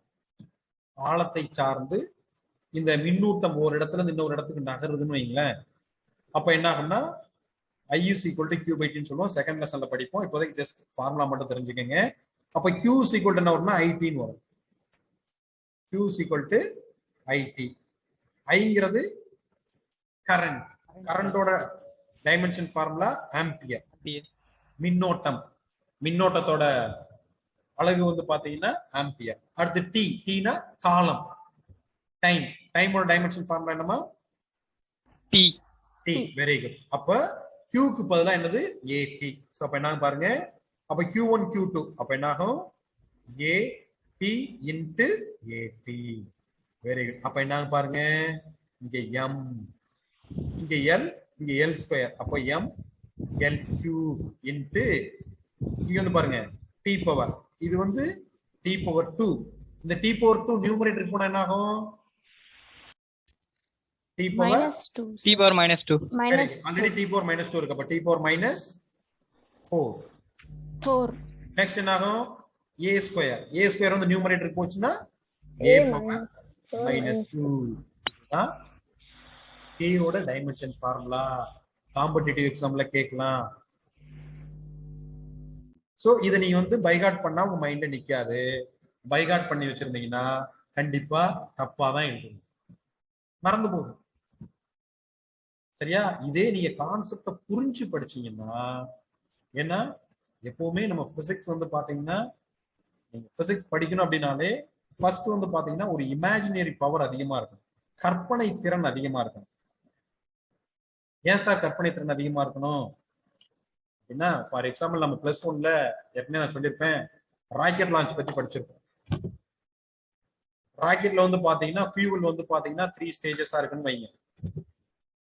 ஒவ்வொரு ஸ்டேஜ்லயும் சாலிடா இருக்கும், கேஸா இருக்கும்.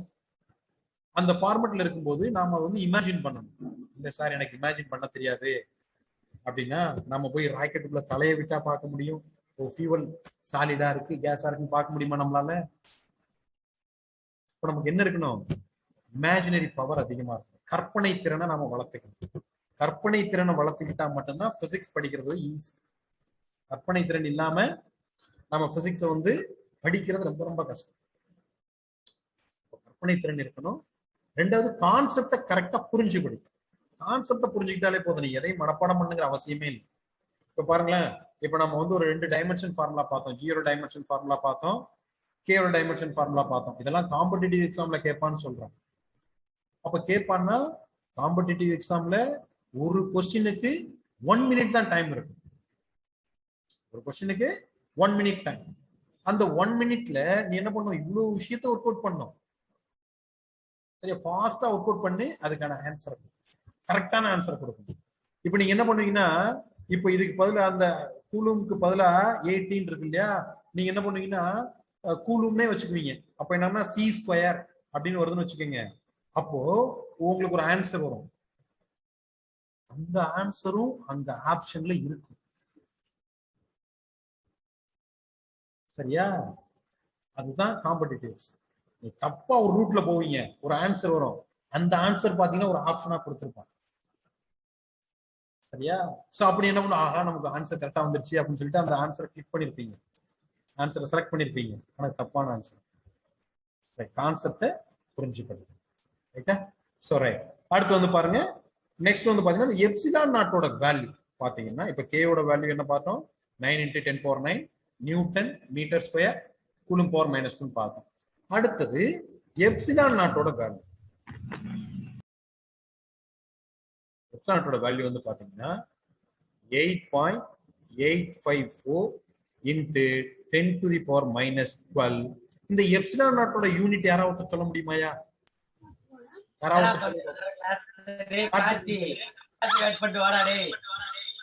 கார்த்திகேயன் ஹலோ சார் சொல்லுங்க. இந்த எப்சிலான் நாட்டோட யூனிட் உங்களால சொல்ல முடியுமா? எப்சிலான் நாட்டோட அலகு சொல்ல முடியுமாயா?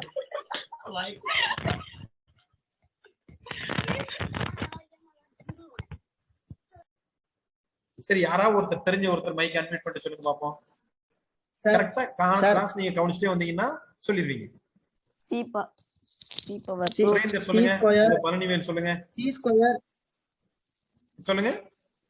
Square n inverse m power -2 sir. Coulomb square n inverse newton power -1 m power -2 sir. Very good. Metre power -2 very good.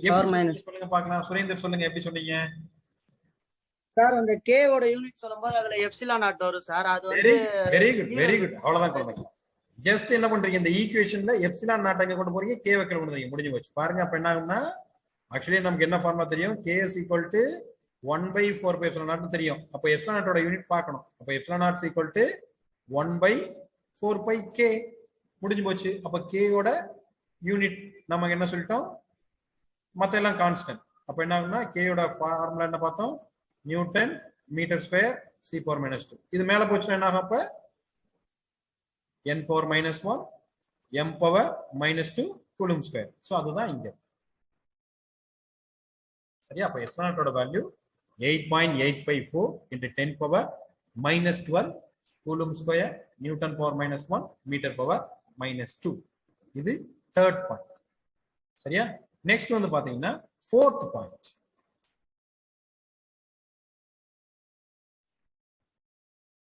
Third point என்ன பார்த்தோம்? கேயோட வேல்யூ பார்த்தோம், கேயோட மதிப்பு பார்த்தோம். ஃபோர்த் பாயிண்ட் வந்து பாத்தீங்கன்னா 1 கூலும் அப்படின்னு ஒரு क्वेश्चन பார்த்தோம்.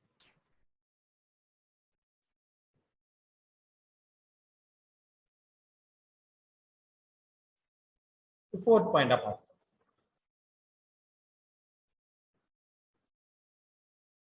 இப்ப பாருங்க, ஃபார்முலா என்ன பார்த்தோம்னா F vector is equal to 1 by 4 pi epsilon naught into Q1 Q2 by R square. இது 1 2 அப்படின்னா இங்க என்ன இருக்குன்னா R cap 2 1 இருக்கும். இப்போ நம்ம என்ன பார்க்க போறோம்? Q1 ஆக்சுவலி நல்லா குழந்தைங்களா நல்லா மைண்ட்ல வச்சுக்கோங்க. பிசிக்ஸை பொறுத்த வரைக்கும் ப்ரொபோர்ஷனாலிட்டியை ரிமூவ் பண்ணா ஒரு கான்ஸ்டன்ட் ஆட் பண்ணுவோம்.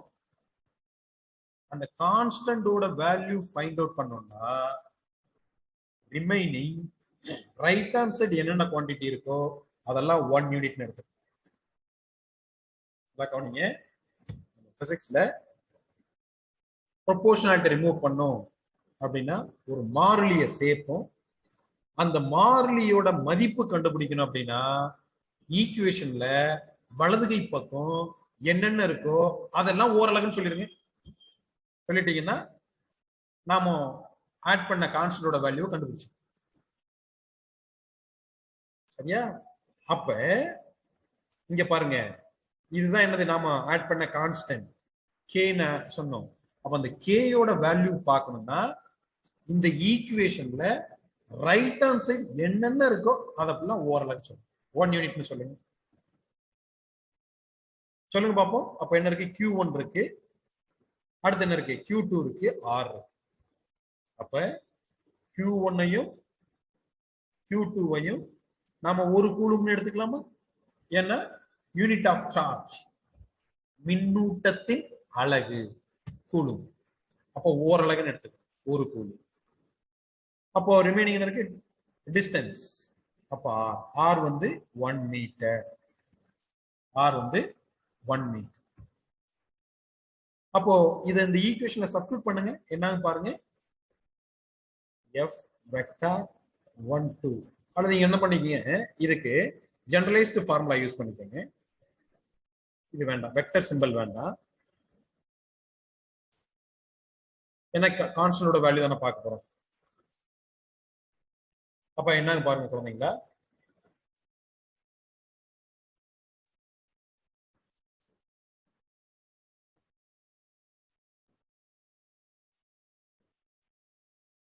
அப்ப என்ன பாருங்க, F is equal to இது கான்ஸ்டன்ட் K. K யோட வேல்யூ என்ன? K யோட வேல்யூ யாரோ ஒருத்தர் சொல்லுங்க பார்க்கலாம். 9 into 10 power. சொல்லுங்க. 9 into 10 power 9. 10 power 9. யூனிட் சொல்லுங்க. Newton meter square. Meter square. Newton meter square. Coulomb power -2. Very good Nisha, very good. Coulomb power -2 இல்லையா? இது K யோட வேல்யூ இன்ட்டு நாம இப்ப என்ன செய்ய போறோம்? இந்த K யோட வேல்யூ பார்க்க போறோம். அப்படின்னா ரிமைனிங் எல்லாம் 1 யூனிட்னு சொல்லணும் அப்படின்னு சொன்னோம் இல்லையா? அப்ப வந்து பாருங்க, ரிமைனிங் இருக்குது Q1 Q2.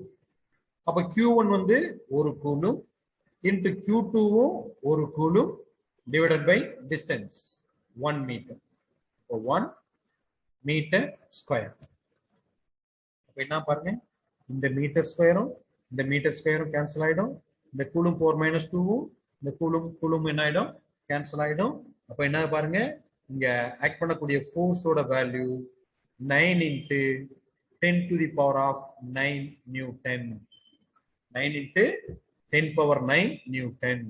இப்போ ஒரு 2 மார்க் क्वेश्चनல கேட்கும், டிஃபைன் 1 கூலும், ஒரு கூலும் வரையறு அப்படின்னு சொல்லி கேட்கலாம்.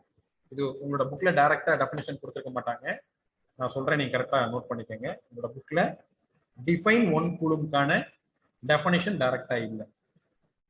அதனால நோட் பண்ணிக்க கேட்கலாம் மேபி டிஃபைன் 1 கூலும், ஒரு கூலும் வரையறு அப்படின்னு ஒண்ணு இல்ல.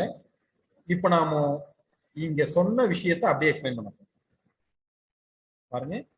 Q1 Q2 ஒரு கூலும் அப்படின்னா 1 கூலும் இஸ் டிஃபைன்ட் அஸ், கூலும்ங்கிறது யூனிட் ஆஃப் சார்ஜ், ஒரு quantity of charge which one placed at a distance of 1 meter, which one placed at a distance of 1 meter. Q1 Q2 னு 2 point charges இருக்கு சரியா. அத வந்து 1 கூலும்னு நாம வரையறை கொடுக்க போறோம். அப்படி வரையறை கொடுக்கணும்னா என்னன்னா இந்த Q1 ம் Q2 ம் 1 மீட்டர் டிஸ்டன்ஸ்ல இருக்கும்போது அந்த Q1க்கும் Q2க்கும் பிட்வீன்ல ஆக்ட் பண்ணக்கூடிய ரிப்பல்சிவ் ஃபோர்ஸ் எவ்வளவு இருக்கணும்னா 9 × 10⁹ நியூட்டன் இருக்கணும். நல்லா கவனிங்க. Q1 ம் Q2 ம் 2 புள்ளி மின்னூட்டம்.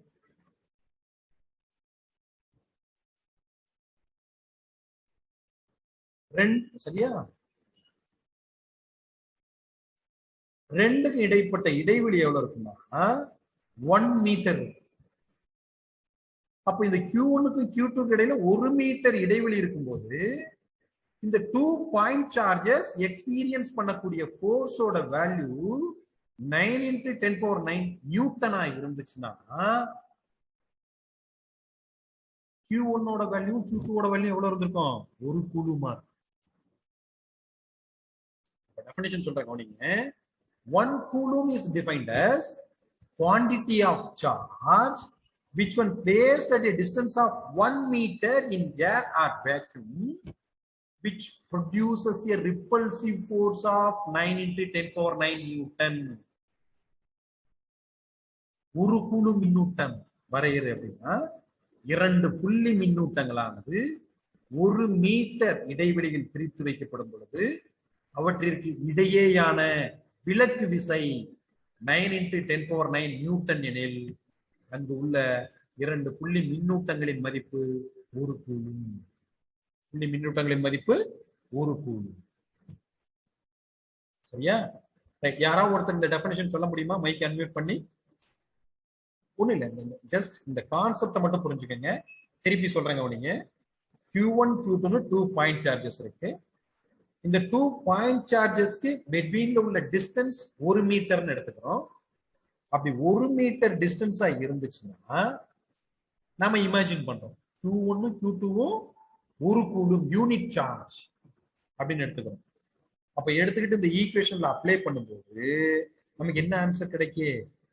ஏன் ரிப்பல்சிவ் ஃபோர்ஸ் சொல்றோம்? ஏன்னா சேம் டைப் ஆஃப் சார்ஜஸா எடுத்துக்கிறோம்.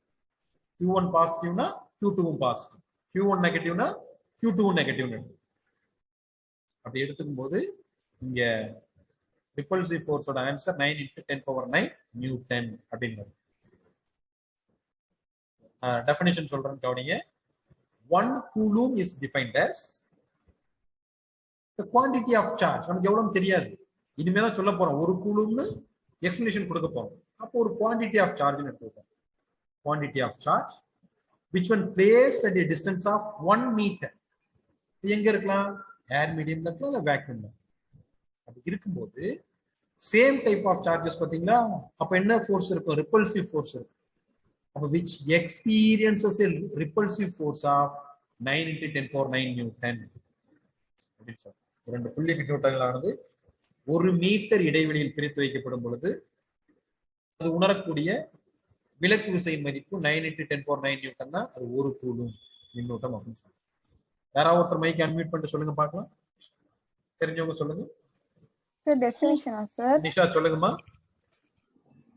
1 coulomb is defined as the quantity of charge. Nisha கொஞ்சம் வெயிட் பண்ணுங்கம்மா. நீங்க நிறைய क्वेश्चन ஆன்சர் பண்ணிட்டீங்க. லிங்காஸ் நீங்க சொல்லுங்க.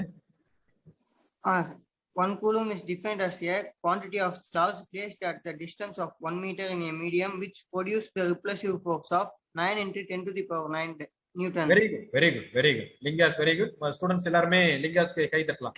வீட்ல இருந்த மாதிரியே கை தட்டலாம். Very good. தமிழ் மீடியம் யாராவது ஒருத்தர் மைக் அன்மியூட் பண்ணிட்டு சொல்லுங்க பாப்போம்.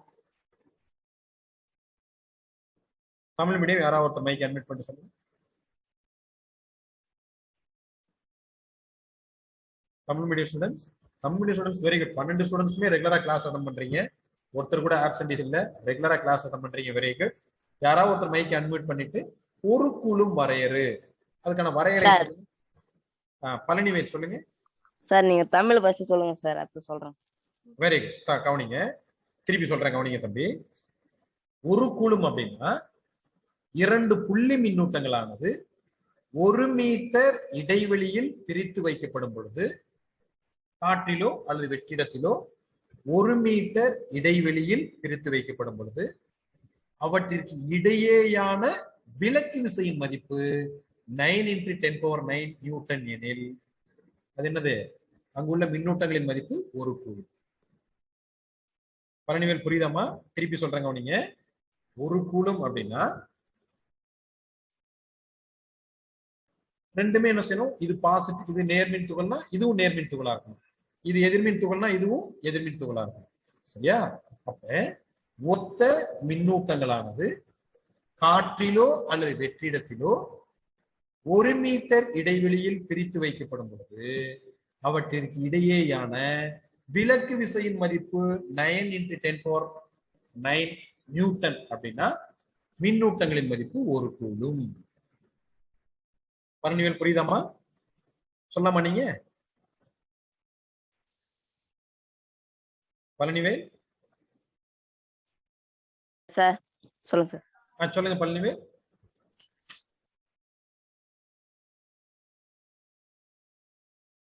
பழனிவேல் திருப்பி ஒரு தடவை சொல்லணுமாமா?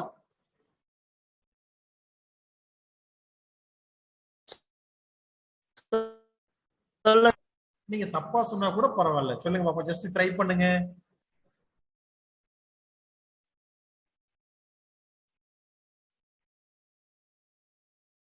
வேற ஏதாவது ஒரு ஸ்டூடெண்ட் மைக்க, Tamil medium students mic unmute பண்ணிட்டு சொல்லுங்க. சார் நான் சொல்றேன் சார். Srinivasan very good. சொல்லுங்க சார். சொல்லுமா, வெரி குட், சொல்லுங்கம்மா. சார், ஒரு கூலும் மின்னோட்ட மதிப்பு கொண்ட 1 மீட்டர் இடைவெளியில் வைக்கப்பட்டுள்ள இரு பொருட்களின் இடையே உள்ள. சீனிவாசன் சொல்லுங்க. காற்றிலோ அல்லது வெற்றிடத்திலோ சார், ஒரு கூலும் மின்னோட்ட மதிப்பு கொண்ட மின்துகள்களுக்கு இடையே செயல்படும் விசையின் மதிப்பு. நெட்வொர்க் இஷ்யூ இருக்குன்னு நினைக்கிறேன், பரவாயில்ல, சொல்லுங்க. வெரி குட், சொல்லுங்க.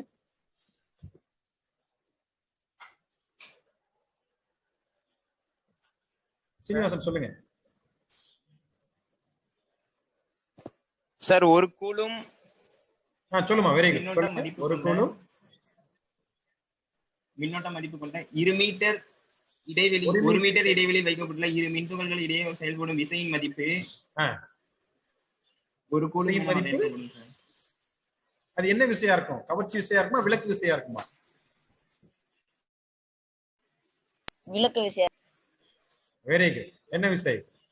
விலக்கு விசை இல்லையா? விலக்கு விசையின் மதிப்பு 9 × 10⁹ நியூட்டன் அப்படின்னு சொல்லி. சரியா? Very good. அடுத்து பாருங்க. இப்போ நம்ம பொதுவா பாத்தீங்கன்னா டே டு டே லைஃப்ல நாம பாத்தீங்கன்னா ஒரு கூலும் அளவான மின்னூட்டத்துல நாம பயன்படுத்த மாட்டோம். ஒண்ணு மைக்ரோ கூலும் லெவல்ல யூஸ் பண்ணலாம். மைக்ரோனா 10⁻⁻6 கூலும். 10⁻⁻6 கூலும் 1 மார்க் கொஸ்டின்ல கேட்கலாம். அல்லது நேனோ கூலும். நேனோனா 10⁻⁹ கூலும் 1 மார்க் கொஸ்டின்ல கேட்கலாம். கவனிங்க. மைக்ரோனா 10⁻⁻6, நேனோ அப்படின்னா 10⁻⁻9 கூலும். இதெல்லாம் 1 மார்க் கொஸ்டின்ல கேட்கலாம். சரியா? இப்ப வெயிட்டோட யூனிட் என்ன? யாராவது சொல்ல முடியுமா? எடையோட அலகு என்ன? சையத் சொல்லுங்க. வெயிட்டோட யூனிட் என்ன? Sir Newton sir. Very good, Newton. சரியா? Very good, very good. இப்ப இங்க இந்த பாருங்க, ஜஸ்ட் 2 பாயிண்ட் சார்ஜஸ் 1 மீட்டர் டிஸ்டன்ஸ்ல வைக்கும்போது அந்த 2 பாயிண்ட் சார்ஜஸோட வேல்யூ 1 கூலும் அப்படின்னு இருக்கும்போது அது ஒரு ஃபோர்ஸை எக்ஸ்பீரியன்ஸ் பண்ணுது. அதோட வேல்யூ பாருங்க 9 × 10⁻⁹ நியூட்டன். எப்படி இருக்கு பாருங்க. ஒரு பொருள் இருக்கு, அந்த பொருளோட வெயிட் வந்து 1 மில்லியன் டன். ஒரு டன் அப்படின்னா கிளாஸ் முடிச்சுட்டு நான் வரேன். ஆன்லைன் கிளாஸ் போயிட்டு இருக்கு, கிளாஸ் முடிச்சுட்டு வர ஆரம்பிச்சு. சரியா? கவனிங்க, ஒரு டன் அப்படின்னா என்னப்பா? ஒரு குவிண்டால் அப்படின்னா எவ்வளவு கிலோகிராம்? 1000 சொல்லுங்க. ஒரு டன் அப்படின்னா எவ்வளவு கிலோகிராம்? KG sir. பழனிவேல் சொல்லுங்க. 1000 சார். 1000. Very good. அப்போ வந்து பாருங்க, இந்த 10 to the power 9 நான் எப்படி பிரிக்கிறேன்னு பாருங்க. 10 power 3 பிரிச்சிட்டேன். ரிமைனிங் என்ன இருக்கும்? 10 power 6. அப்ப இந்த 10 power 3க்கு பதிலா நான் என்ன சொல்லிடுறேன்னா டன் அப்படின்னு சொல்லிடுறேன். 10 power ஒரு டன், ஒரு குவிண்டால் அப்படின்னு சொல்றோம். அப்ப 10 power 6 அப்படின்னா மில்லியன், மெகா. சரியா? ரெண்டுமே சொல்லலாம். அப்ப இந்த ஃபோர்ஸ் எப்படி இருக்கும் அப்படின்னா 1 மில்லியன் டன் உள்ள ஒரு பொருள் வந்து பாத்தீங்கன்னா எவ்வளவு எடை இருக்குமோ, ஒண்ணு இல்ல, ஒரு பொருள் இருக்கு, அந்த பொருளோட எடை வந்து பாத்தீங்கன்னா 1 மில்லியன் டன். அது மேல இருந்து கீழே விழுதுன்னு வச்சுக்கோங்களேன், அப்ப எவ்வளவு விசையில விழும், அதே அளவு விசை தான் இங்க என்ன செய்யும். 2 புள்ளி மின்னூட்டங்கள் இருக்கு, அந்த 2 புள்ளி மின்னூட்டங்களுக்கு இடைப்பட்ட தொலைவு 1 மீட்டரா இருந்து அதோட எண் மதிப்பு 1 கூலுமா இருந்தா அங்கு செயல்படக்கூடிய விசையின் மதிப்பு எவ்வளவு இருக்குன்னு பாருங்க. 9 × 10⁹ நியூட்டனா இருக்கும். அது எதுக்கு சமம்னா 1 மில்லியன் டன் உள்ள ஒரு எடையுள்ள ஒரு பொருள் எவ்வளவு வெயிட் இருக்குமோ அந்த அளவுக்கு என்ன செய்யும், விசை வந்து அந்த அளவுக்கு பெரியதாக இருக்கும். சரியா? இது வந்து 4th பாயிண்ட். அடுத்து வந்து பாருங்க 5th பாயிண்ட்.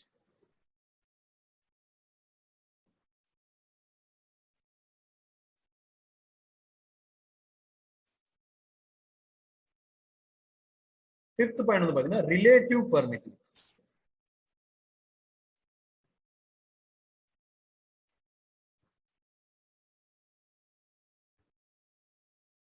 சார்பு விடுதிறன்.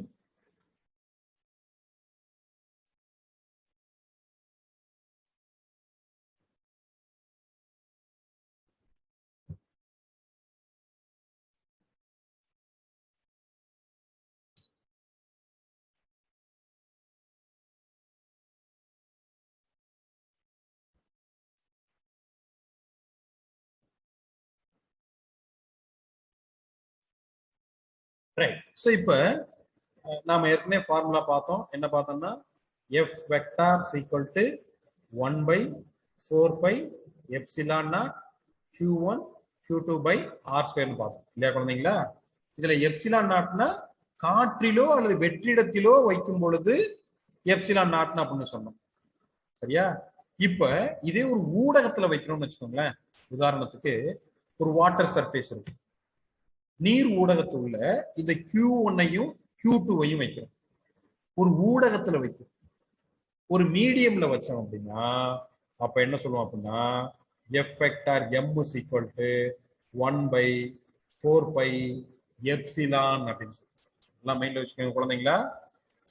ε0 அப்படின்னா ஒன்னு ஏர் மீடியம்ல அல்லது வேக்யூம்ல இந்த 2 பாயிண்ட் சார்ஜஸ் வைக்கிறோம். எப்சிலான் அப்படின்னா ஒரு மீடியத்துல இந்த 2 பாயிண்ட் சார்ஜஸ் நம்ம வைக்கிறோம். அப்படி வைக்கும் போது நாம என்ன சொல்றோம், எப்சிலான் அப்படின்னு சொல்றோம். அப்ப இன்டு Q1 Q2/r². ஏர் ஆர் வேக்யூம் அப்படின்னா ε0. இதே இந்த 2 பாயிண்ட் சார்ஜஸ் 2 புள்ளி மின்துகளை ஒரு ஊடகத்துல வைக்கிறோம். ஒரு வாட்டர் சர்ஃபேஸ்ல Q1 Q2ங்கிற பாயிண்ட் சார்ஜஸ் வைக்கிறோம்னு வச்சுக்கோங்களேன். அப்ப நம்ம என்ன போடுறோம் அப்படின்னா ε0க்கு பதிலா எப்சிலான் அப்படின்னு போடுறோம். இப்போ எப்சிலான்ங்கிறது பெர்மிட்டிவிட்டி ஆஃப் தி மீடியம், ஒரு ஊடகத்தின் விடுதிறன். இப்போ நான் சொன்ன ஒரு புக்கு காட்டி சொன்ன, நம்ம பிசிக்ஸ் புக்கை காட்டி சொன்னோம் பாத்தீங்களா. இப்போ வந்து ஒரு 100 லைன்ஸ் உள்ள என்ட்ரு ஆகுது, உள்ள நுழையுது, அது வெளியில வரும்போது 75 லைன் தான் வெளில வருது. அப்போ எவ்வளவு இது வெளில விட்டுருக்கு, 75 லைன் வெளில விட்டுருக்கு, விடுதிறன் விட்டுருக்கு. அப்ப அந்த ஊடகத்தோட விடுதிறன் வந்து 75. ஜஸ்ட் இமேஜின் பண்ணுங்க, இப்படி இமேஜின் பண்ணுங்க. சரியா? அப்ப இத ரெண்டையும் ரிலேட் பண்றதுக்கு ஒரு ஃபார்முலா என்ன அப்படின்னா epsilon r is equal to epsilon by epsilon naught. 1 mark question ல கேட்கலாம். நீங்க தான் லேட்டா சாப்பிட்டதே அம்மா எல்லாம் நீங்க பரத்ராஜ் மைக்க பண்ணுங்க. அவங்க ஸ்டோரி இருந்திருக்கு கன்ஃபார்மா. ஆர் பரத்ராஜ் மைக்க மியூட் பண்ணுக்கண்ணா.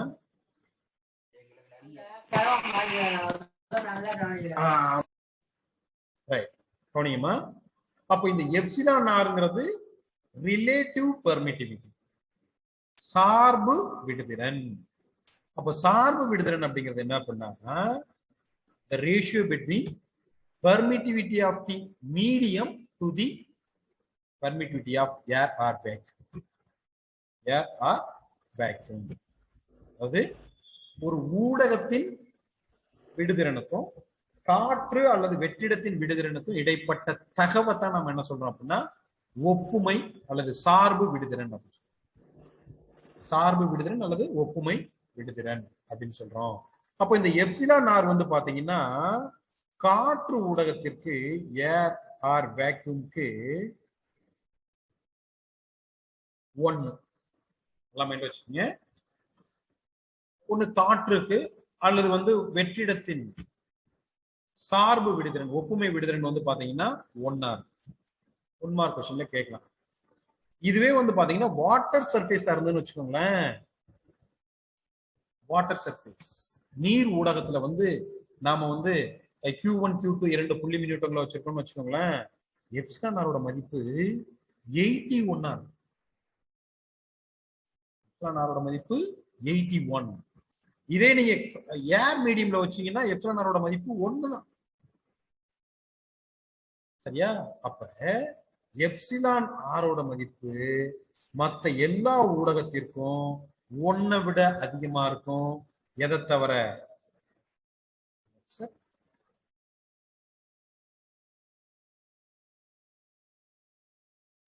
காற்று அல்லது வெற்றிடத்தை தவிர மற்ற எல்லா ஊடகத்திற்கும் எப்சிலான் ஆரோட மதிப்பு 1 விட அதிகமா இருக்கும்.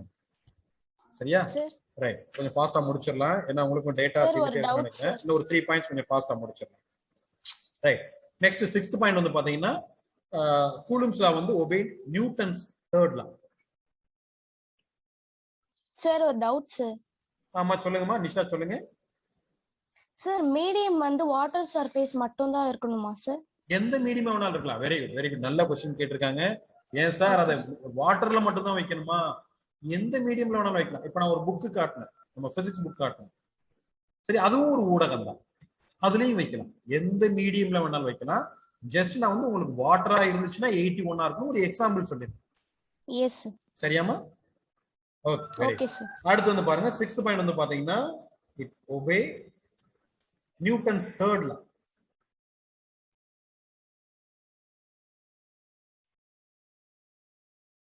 நியூட்டனின் மூன்றாவது விதிக்கு இது வந்து என்ன செய்யும்?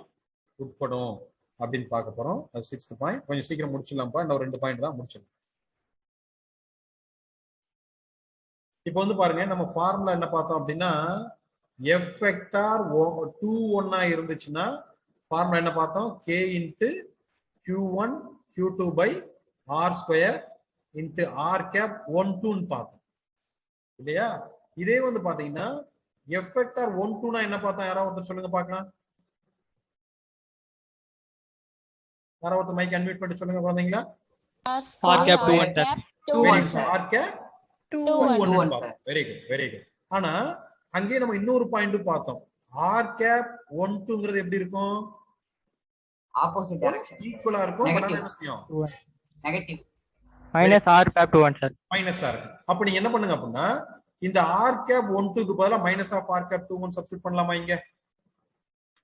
சார். Yes sir. சப்ஸ்டிட்யூட் பண்ணுங்க. அப்ப என்ன பாருங்க? F vector 2 1 equal to K into Q1 Q2 by R square into minus of R cap 2 1 இல்லையா? minus of R cap 2 1. அப்ப இந்த மைனஸ் முன்னாடி எடுத்துருங்க. அப்ப என்ன பாருங்க?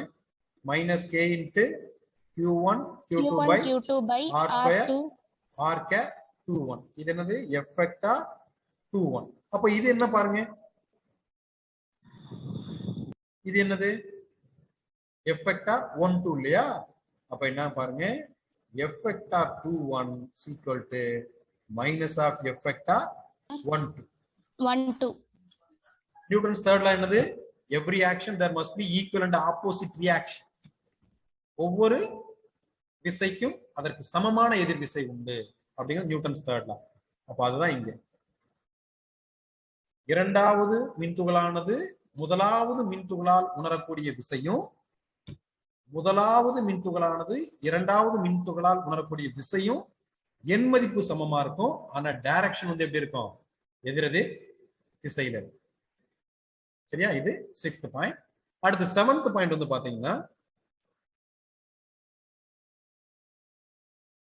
இது வந்து ஒன்லி பாயிண்ட் சார்ஜஸ்ல மட்டும் தான் நாம வந்து என்ன செய்ய முடியும்? அப்ளை பண்ண முடியும். கூலும்ஸ் லா வந்து only applicable for point charge. மின்துகள் புள்ளி மின்துகளா இருந்தா மட்டும்தான் நாம வந்து என்ன செய்ய முடியும் அப்படின்னா இந்த கூலும் விதியை பயன்படுத்த முடியும். நல்லா மைண்ட்ல வச்சுக்கோங்க. 7th பாயிண்ட் வந்து மின்துகள் புள்ளி மின்துகளா இருந்தா மட்டும்தான் நாம வந்து பயன்படுத்த முடியும் அப்படின்னு பார்க்க போறோம்.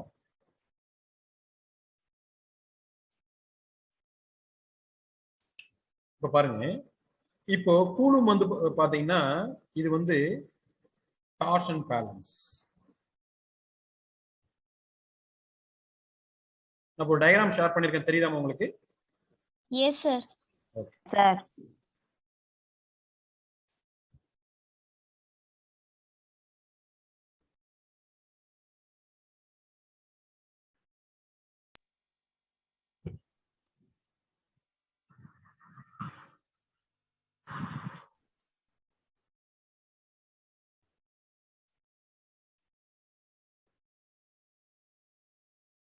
சோ இப்ப என்ன பண்றாரு அப்படின்னா, கூலும் வந்து பாத்தீங்கன்னா ஒரு டார்ஷன் பேலன்ஸ் எடுத்துக்கிறாரு, முறுக்கு தராசு.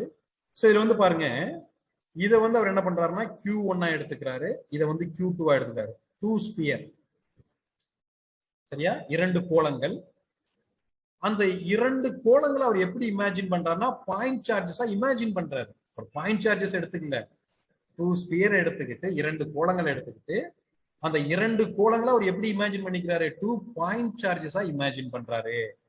இமேஜின் பண்ணிக்கிட்டு அதுக்கு இந்த Q1க்கும் Q2க்கும் இடைப்பட்ட டிஸ்டன்ஸ் R இருக்கு பாத்தீங்களா?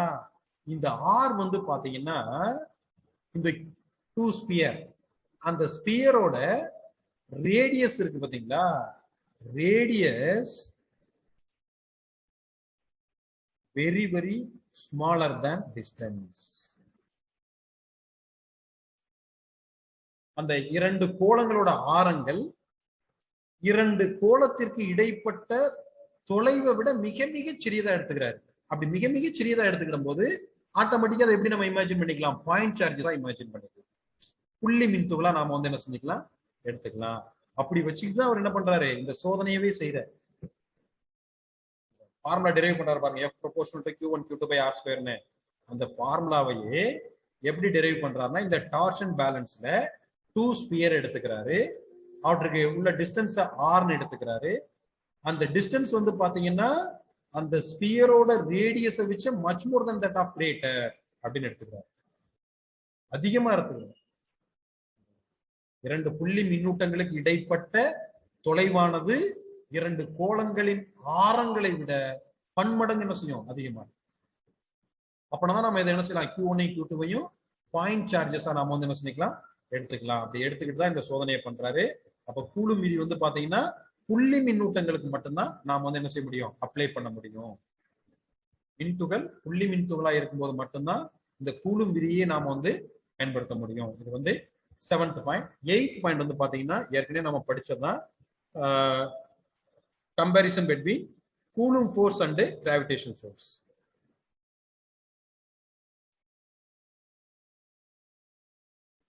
ஒரு 2 பாயிண்ட்ஸ் தான், ஒரு 4 பாயிண்ட்ஸ் இருக்கு, கொஞ்சம் ஃபாஸ்டா முடிச்சிடலாம்.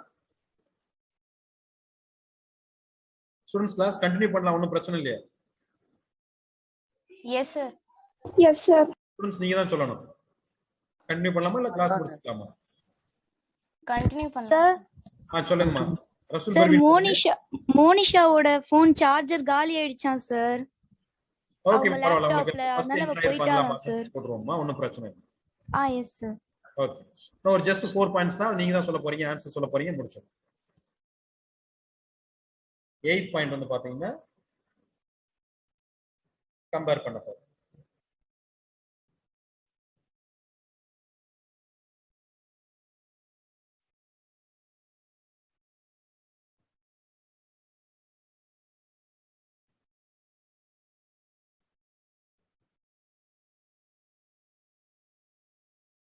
கூலும் விதியையும் ஈர்ப்பு விதியையும் நம்ம என்ன செய்ய போறோம் கம்பேர் பண்ண போறோம்.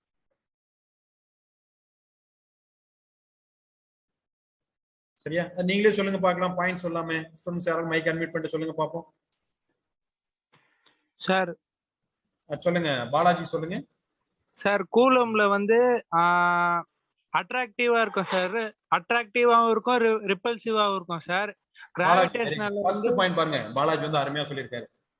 அதாவது கிராவிடேஷனல் ஃபோர்ஸ் வந்து பாத்தீங்கன்னா ஆல்வேஸ் அட்ராக்டிவ் ஃபோர்ஸ் தான். ஆனா இது கூலும் ஃபோர்ஸ் வந்து என்ன செய்யணும் அட்ராக்டிவ் ஃபோர்ஸாவும் இருக்கலாம் ரிப்பல்சிவ் ஃபோர்ஸாவும் இருக்கலாம். ஏன்னா நீங்க பூமியில இருந்து எந்த ஒரு பொருளை மேல நோக்கி எரிஞ்சாலும் பூமி வந்து தன்னை நோக்கி ஈர்க்கும். அப்போ ஈர்ப்பியல் விசையானது புவியீர்ப்பு விசையானது வந்து பாத்தீங்கன்னா எப்பவுமே என்ன செய்யும் கவர்ச்சி விசையா இருக்கும்.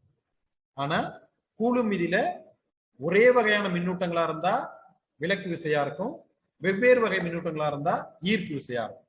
அப்போ ரெண்டா பிரிச்சுக்கலாம். இது வந்து கூலும் ஃபோர்ஸ் வச்சுக்கோங்க, தி கிராவிடேஷன் ஃபோர்ஸ்.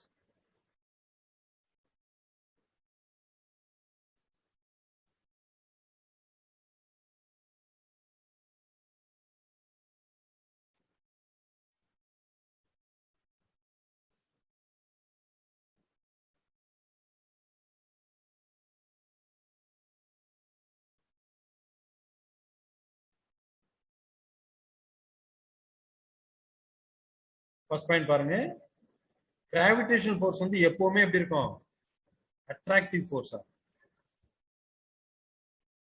கவர்ச்சி விசையா மட்டும்தான் இருக்கு. ஆனா கூலும் ஃபோர்ஸ் எப்படி இருக்கலாம் அட்ராக்டிவ் ஃபோர்ஸா இருக்கலாம் ஆர் ரிப்பல்சிவ் ஃபோர்ஸா இருக்கலாம்.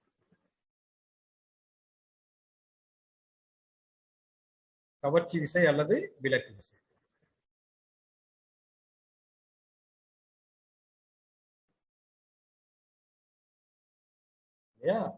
Very good. செகண்ட் பாயிண்ட் யாராவது ஒருத்தர் மைக் அன்மியூட் பண்ணிட்டு சொல்லுங்க பார்க்கலாம்.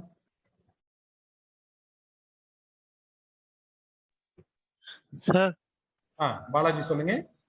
சார் கூலம் வந்து மீடியம் பேஸ் பண்ணி இருக்கும் சார், கிராவிடேஷனல் வந்து மீடியம் எதுவுமே இது பண்ணாம போகும் சார். Gravitational very good. இப்போ வந்து பாத்தீங்கன்னா கிராவிடேஷனல் ஃபோர்ஸ் வந்து பாத்தீங்கன்னா இண்டிபெண்டன்ட் ஆஃப் மீடியம்.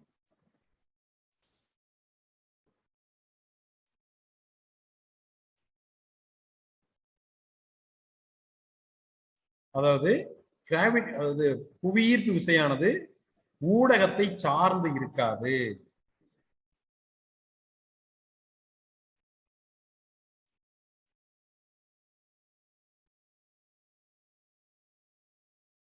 இது வந்து பாத்தீங்கன்னா கூலும் ஃபோர்ஸ் எப்படி பார்க்கும் டிபெண்டன்ட் ஆஃப் மீடியம். என்ன எக்ஸாம்பிள் ஏதாவது எக்ஸாம்பிள் சொல்ல முடியுமா? Air water sir. ஊடகத்தை சார்ந்து இருக்கு. இப்ப ஒண்ணு இல்ல, இப்ப நீங்க என்ன செய்றீங்கன்னா ஒரு 1 கிலோகிராம் ஆஃப் ஆப்ஜெக்ட் எடுத்துக்கிறீங்க. அந்த 1 கிலோகிராம் ஆஃப் ஆப்ஜெக்ட் வந்து பாத்தீங்கன்னா நீங்க வாட்டர் சர்ஃபேஸ்ல வச்சாலும் சரி அல்லது ஏர் மீடியம்ல வச்சாலும் கிராவிடேஷன் ஃபோர்ஸ் ஒரே மாதிரி தான் இருக்கும். நீங்க ஒரு 1 கிலோகிராம் எடையுள்ள ஒரு பொருளை எடுத்துக்கிறீங்க, அந்த பொருளை நீங்க காற்றுல வச்சாலும் அல்லது நீர்ல வச்சு அதாவது வாட்டர் சர்ஃபேஸ்ல வச்சாலும் அதன் மீது செயல்படக்கூடிய கிராவிடேஷனல் ஃபோர்ஸோட வேல்யூ ஒரே மாதிரி தான் இருக்கும். ஆனா கூலும் ஃபோர்ஸ் எப்படி இருக்கும் ரிலேட்டிவ் பெர்மிட்டிவிட்டி வந்து ஏர் மீடியம்க்கு 1, ஆனா வாட்டர் சர்ஃபேஸ்க்கு 81 மாறுபடுது இல்லையா? அப்ப வந்து பாத்தீங்கன்னா செகண்ட் பாயிண்ட் வந்து பாத்தீங்கன்னா கூலும் ஃபோர்ஸ் வந்து dependent of medium, gravitational force வந்து இண்டிபெண்டன்ட் ஆஃப் மீடியம். ஊடகத்தை சார்ந்து இருக்கும் கூலும் விதி வந்து கூலும் விசை ஆனா புவியீர்ப்பு விசை வந்து பாத்தீங்கன்னா ஊடகத்தை சார்ந்து இருக்காது. தேர்ட் பாயிண்ட் யாராவது ஒருத்தர் சொல்லுங்க பார்க்கலாம். சரி, K யோட வேல்யூ என்ன, G யோட வேல்யூ என்ன சொல்லுங்க. K யோட வேல்யூ என்ன? 9 into 10 power 9. Very good, very good. ரமாதே மதுஸ்ரீ சொல்லுங்க. 9 into 10 power 9 Newton meter square C power minus. G யோட வேல்யூ 6. சாரி, ஒரே நிமிஷம்.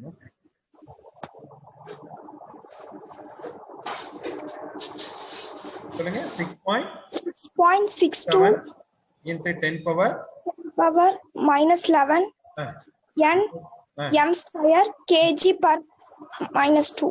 Very good. பாருங்க, இந்த G யோட வேல்யூ வந்து 10 power minus 11, ஆனா K யோட வேல்யூ வந்து பாருங்க 10 power 9.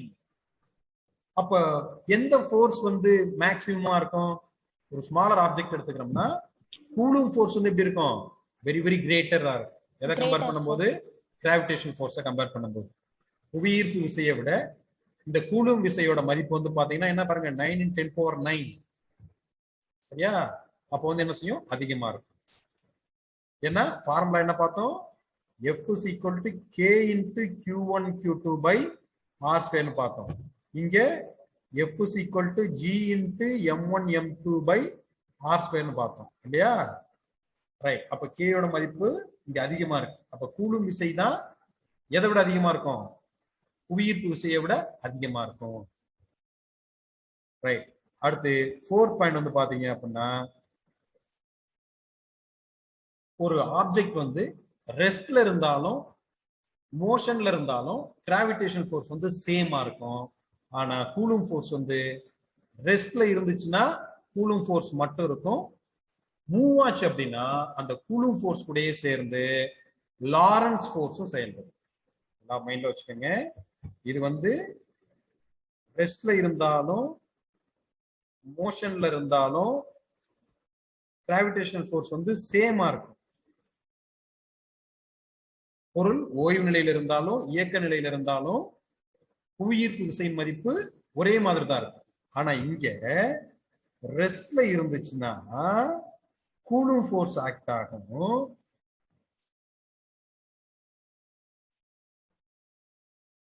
மூவிங்ல இருக்கும்போது மோஷன்ல இருக்கும்போது கூலும் ஃபோர்ஸ் கூடயே சேர்ந்து லாரன்ஸ் ஃபோர்ஸும் ஆக்ட் ஆகும். லாரன்ஸ் ஃபோர்ஸ்னா என்ன அப்படின்னா டீடைலா படிப்போம், நம்ம 3rd லெசன்ல படிப்போம். அதாவது ஒரு சார்ஜ் ஒரு இடத்துல இருந்து இன்னொரு இடத்துக்கு மூவ் ஆகும்போது அதை சுத்தி என்ன உருவாகும்னா மேக்னெட்டிக் ஃபீல்டு உருவாகும். நம்ம 3rd லெசன்ல டீடைலா படிக்கலாம். இப்போதைக்கு லாரன்ஸ் ஃபோர்ஸ் மட்டும் மைண்ட்ல வச்சுக்கோங்க. அப்ப 4th பாயிண்ட் வந்து சார்ஜ் ரெஸ்ட்ல இருந்துச்சுன்னா கூலும் ஃபோர்ஸ் மட்டும் செயல்படும். மூவ் ஆகும்போது அந்த கூலும் ஃபோர்ஸ் கூடயே சேர்ந்து லாரன்ஸ் ஃபோர்ஸும் என்ன செய்யும்? செயல்படும். ஆனா புவியீர்ப்பு விசையானது வந்து பாத்தீங்கன்னா ஒரு பொருள் ஓய்வு நிலையில் இருந்தாலும் இயக்க நிலையில இருந்தாலும் அதே மாதிரிதான் இருக்கும், சேமா தான் இருக்கும். சரியா? ஸோ இப்போ வந்து இதை வந்து ஒரு செப்பரேட் 2 மார்க் கொஸ்டின்ல கேட்கலாம். இதுல ஏதாவது டவுட் இருந்தா கேட்டுக்கங்கம்மா. ஸ்டூடெண்ட்ஸ், நம்ம இன்னைக்கு வந்து பாத்தீங்கன்னா டோட்டலா ஒரு 8 பாயிண்ட்ஸ் பார்த்திருக்கோம். இந்த 8 பாயிண்ட்ல உங்களுக்கு ஏதாவது டவுட் இருந்தா நீங்க கேட்டுக்கலாம்.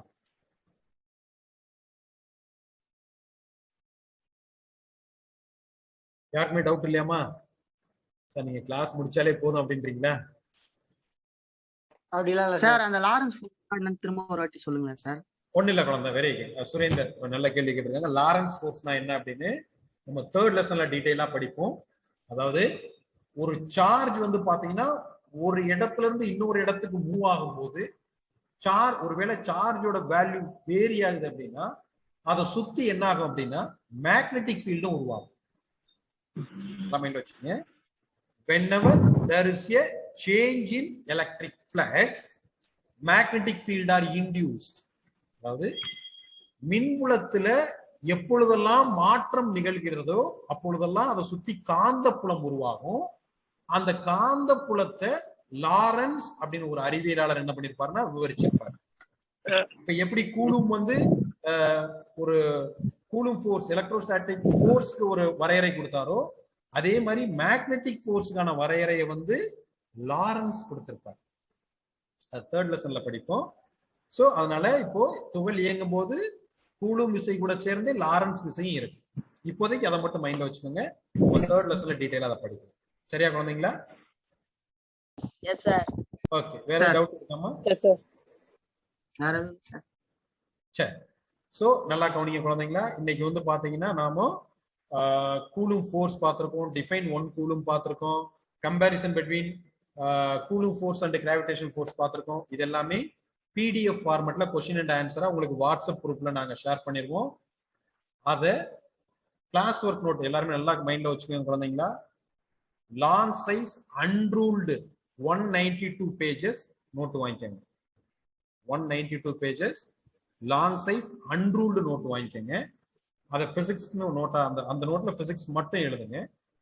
அந்த நோட்ல நாங்க வந்து ஒரு ஃபார்மேட் கொடுப்போம். கிளாஸ் ஒர்க் நம்பர், டேட் எல்லாமே போட்டு கொடுப்போம். அதே ஃபார்மேட்ல நீங்க எழுதி